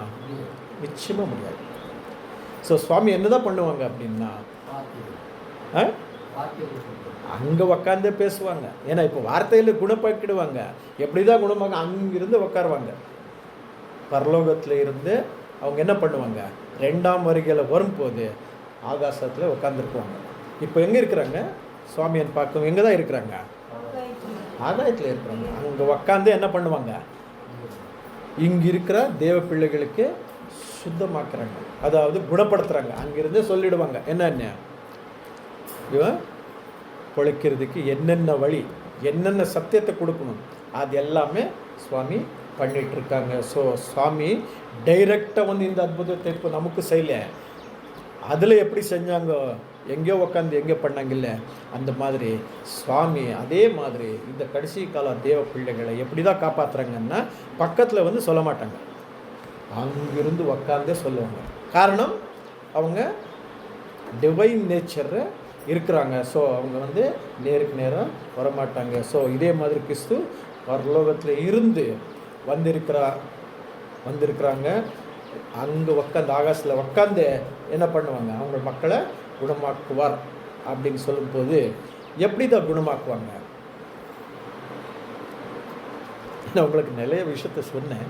எப்படி தான் குணமாக்குவாங்க பாருங்கள். ஒரு வசனத்தை சொல்கிறாங்க. சங்கீதம் 107வது அதிகாரம் 20வது வசனம். சங்கீதம் 107வது அதிகாரம் 20வது வசனம். 107வது சங்கீதம் 20வது வசனம். அவர் தமது வசனத்தை அனுப்பி அவர்களை குணமாக்கி அவர்களை அழிவுக்கு தப்புவிக்கிறார். பாருங்க, இன்றைக்கு இதான் செய்கிறாங்க. சுவாமி அங்கே உட்காந்து என்ன பண்ணிட்டு இருக்காங்க? அவங்களுடைய வசனத்தை அனுப்பி குணமாக்கிட்டு இருக்காங்க. கரெக்டா? ஏன்னா சுவாமி என்ன சொல்லிட்டாங்க? வசனம் மட்டும்தான் சொன்னாங்க. உன்னுடைய பையன் என்ன ஆயிட்டான்? பொழிச்சிட்டாப்போ அப்படின்னு. ஸோ அதே மாதிரி இன்னைக்கு சபையாக இருக்கிற நம்மளை நம்முடைய பாவங்களிலிருந்து அவர் எப்படி தான் குணமாக்குறாங்க அப்படின்னு பார்த்தீங்கன்னா, அவங்க உக்காந்து வசனத்தை அனுப்பிச்சிட்ருக்காங்க. இப்போ உதாரணமாக இது எப்படி தான் நம்ம அணுகிறது அப்படின்னு பார்த்தீங்கன்னா, பாருங்கள், ஒரு வியாதியுள்ள மனுஷன் டாக்டர்கிட்ட போய் இது பண்ண முடியாது, மெடிசன் வாங்க முடியாது. ஒருத்தர் மூலியமாக வருது. ஸோ இயேசு கிறிஸ்து மூலியமாக இப்போ என்ன இருக்குதுங்க? நமக்கு வசனம் வருது. இப்போ ஒருத்தர் வசனத்தை சொல்கிற அந்த ஊழியக்காரன் அந்த மாத்திரையை கொண்டு வந்த வியாதிக்காரன் கொடுத்துட்டாக்கா அவன் என்ன பண்ணுவான்? ரொம்ப உற்சாகமாக அது வாங்கி சாப்பிட, வேணா எனக்கு குணமான போதும்பா அப்படின்னு. அந்த மாதிரி இயேசு சுவாமி நமக்கு வசனத்தை அனுப்புகிறாரு. நம்ம அதை ஏற்றுக்கொள்ள நம்ம என்ன ஆகுவோம்? நிச்சயமாக குணமாகும். அந்த மாதிரி ஆவல் நமக்கு இருக்கணும். எப்படி அந்த வியாதி உள்ள மனுஷன் மெடிசன் வாங்குறதுக்கு ஆவலாக இருப்பானோ, அந்த மாதிரியான ஆவல் யாருக்கு இருக்கணுங்க? நமக்கு இருக்கணும். இந்த கடைசி கால பிள்ளைகளுக்கு இருந்தால் தான் நம்ம என்ன பண்ண முடியும்? வசனத்தை உக்காந்து படிச்சுட்டு அதனுடைய பொருளை தெரிஞ்சுக்கிட்டு, இதுக்கு தான் சுவாமி நம்மளை கழிச்சிருக்காங்க, நம்மளுடைய அழைப்பையும் நம்மளை தெரிந்து கொள்ளப்பையும் என்ன பண்ணலாம்? உறுதி பண்ணலாம். எதன் மூலியமாக? வசனத்தின் மூலியமாக. அப்படியே மனசில் சுவாமி நம்மளை செலக்ட் பண்ணிட்டாங்கன்னா முடியுமா? முடியாது. நம்ம சுத்திகரிக்கணும். நம்ம பாவத்தில் இருக்கிறோம். ஞானஸ்தானம் எடுத்திருந்தாலும் நம்ம என்ன இருக்கிறோம்? உலக பிரகாரமான காரியங்களை நம்ம மாட்டிக்கிட்டு ஒரு வியாதியில் இருக்கிறோம். இந்த வியாதியுள்ள மனுஷனை, திருச்சபையை சுவாமி எப்படி தான் குணமாக்குறாங்கன்னா, மேலே உக்காந்து வசனத்தை அனுப்புகிறாங்க. வசனத்தை அனுப்பிச்சிட்டு என்ன பண்ணுறாங்க? அதை நம்ம அங்கீகரிக்கணும். அந்த ஆவல் இருக்கணும். இப்போ சபையாக இங்கே வந்து உக்காந்து இருக்கிறவங்களுக்கு ஒரு ஆவல் இல்லை, தேவனுடைய வார்த்தை என்னதான் இன்றைக்கி நமக்கு கிடைக்குது அப்படின்னு ஒரு ஆவல் இருக்குது இல்லை? அந்த ஆவல் எது வரைக்கும் இருக்கணும்? நம்ம கடைசி உயிர் இருக்கிற வரைக்கும் அந்த ஆவல் இருக்கணும். அப்போ தான் நம்ம என்ன பண்ண முடியுங்க? நம்ம சுத்திகரிக்க முடியும். இதற்கு யார் தான் சப்போர்ட் பண்ணுறாங்க இந்த ஒரு குணமாக்குறதுக்கு? இயேசு கிறிஸ்து தான். ஆனால் எது மூலியமா? வசனத்தின் மூலியமா. தேவ வசனம் நமக்கு என்ன பண்ணுதுங்க? சப்போர்ட் பண்ணுது. யார்? நாம் சுத்தமாக்குறதுக்கு. எப்படி அதாவது ராஜனுடைய வேலைக்காரன் எப்படி அது தேவனுடைய ராஜனுடைய வேலைக்காரன் யார்? தேவனுடைய வார்த்தை. அந்த வார்த்தை சப்போர்ட் பண்ணுது. இப்போ நமக்கு. ஸோ அதாவது தேவனுடைய சார்பாக அவருடைய வசனம் நமக்கு என்ன பண்ணுதுங்க? சப்போர்ட் பண்ணுது. வசனம் சப்போர்ட் பண்ணுது அப்படின்னா என்ன அர்த்தம் அப்படின்னு பார்த்தீங்கன்னாக்கா, பிதாவாகிய தேவன் இயேசுகிட்ட சொல்லிட்டு இருக்காங்க, இவனுடைய பிள்ளை, இவனை என்ன பண்ண? காப்பாற்றுப்பா அப்படின்னு. யாருக்கிட்ட சொல்லிட்டு இருக்காங்க? சுவாமிகிட்ட சொல்லிட்டு இருக்காங்க. ஏன்னா அவருக்கு தான் அந்த அதிகாரமே இருக்கு. ஸோ அதுக்கு சுவாமி என்ன சொல்லிட்டாங்க? தேவன் சொல்லிட்டாங்க இந்த பிள்ளையை காப்பாற்றிருப்பாங்க. சுவாமி என்ன சொல்லிட்டாங்கன்னாக்கா, அவனை என்ன பண்ணியாச்சுன்னு பார்த்த வசனம் குணப்படுத்தியாச்சு. அதாவது அவன் பொழிச்சிட்டப்போ அப்படின்னாங்க. ஸோ சுவாமி தேவன்கிட்ட என்ன சொல்கிறேங்க? பொழிச்சிட்டா சுவாமி, அதாவது குணப்படுத்தி ஆச்சு அப்படின்னு சொல்லுவாங்க. இந்த படத்தில் கடைசி இந்த வார்த்தை தான் ரொம்ப முக்கியமான ஒரு விஷயம். அது என்னன்னா, உன் குமாரன் பிழைத்திருக்கிறான் என்பது தான். இந்த அஷூரன்ஸ் யாருக்குங்க? இப்போ நமக்கு இருக்குது. இது நம்ம மனசில் வச்சுக்கிட்டு நம்ம தப்பு பண்ணியிருந்தாலும் நம்ம என்ன பண்ணுங்க? வசனம் நம்மளை சுத்திகரிக்குது அப்படின்றது. அந்த வசனங்களை நம்ம அங்கீகரிக்கணும். ஏன் அங்கீகரிக்கணும்னா, இயேசு கிறிஸ்து நமக்குள்ளே இருக்கிறாங்க. ஸோ அவர் அனுப்புகிற வசனங்களை நமக்கு புரிய வைக்கணும். புரிய வைக்கும் போது நம்ம என்ன பண்ணுவோம்?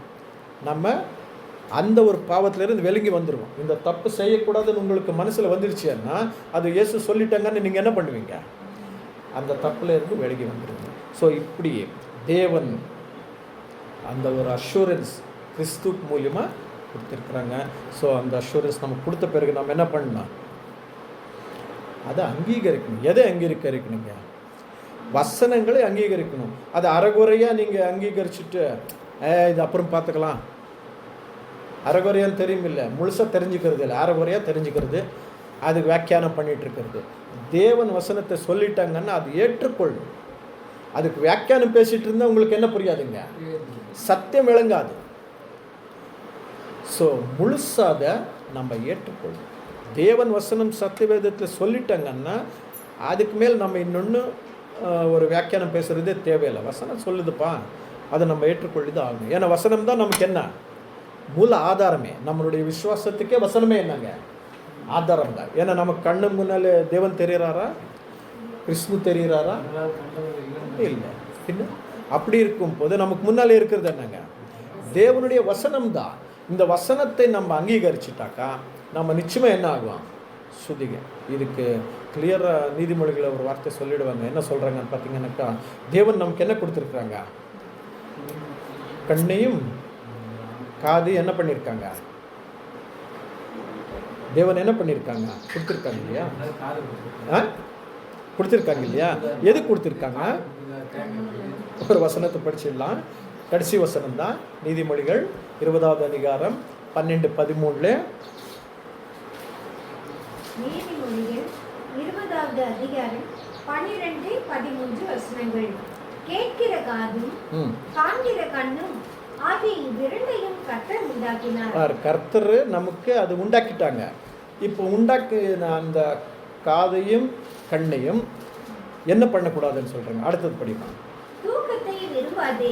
பாருங்க, இப்போ கண்ணு கொடுத்துட்டாங்க வசனத்தை பார்க்கறதுக்கு. நீங்கள் தூங்கிட்டாக்கா வசனத்தினுடைய பொருள் என்ன ஆகுங்க? உங்களுக்கு விளங்க. அப்புறம் ஏன்னா அப்படி தூங்கிட்டீங்கன்னாக்கா நீங்கள் என்ன ஆகிடுவீங்க? தரித்திரன், அதாவது ஏழை ஆகிடுவேன்.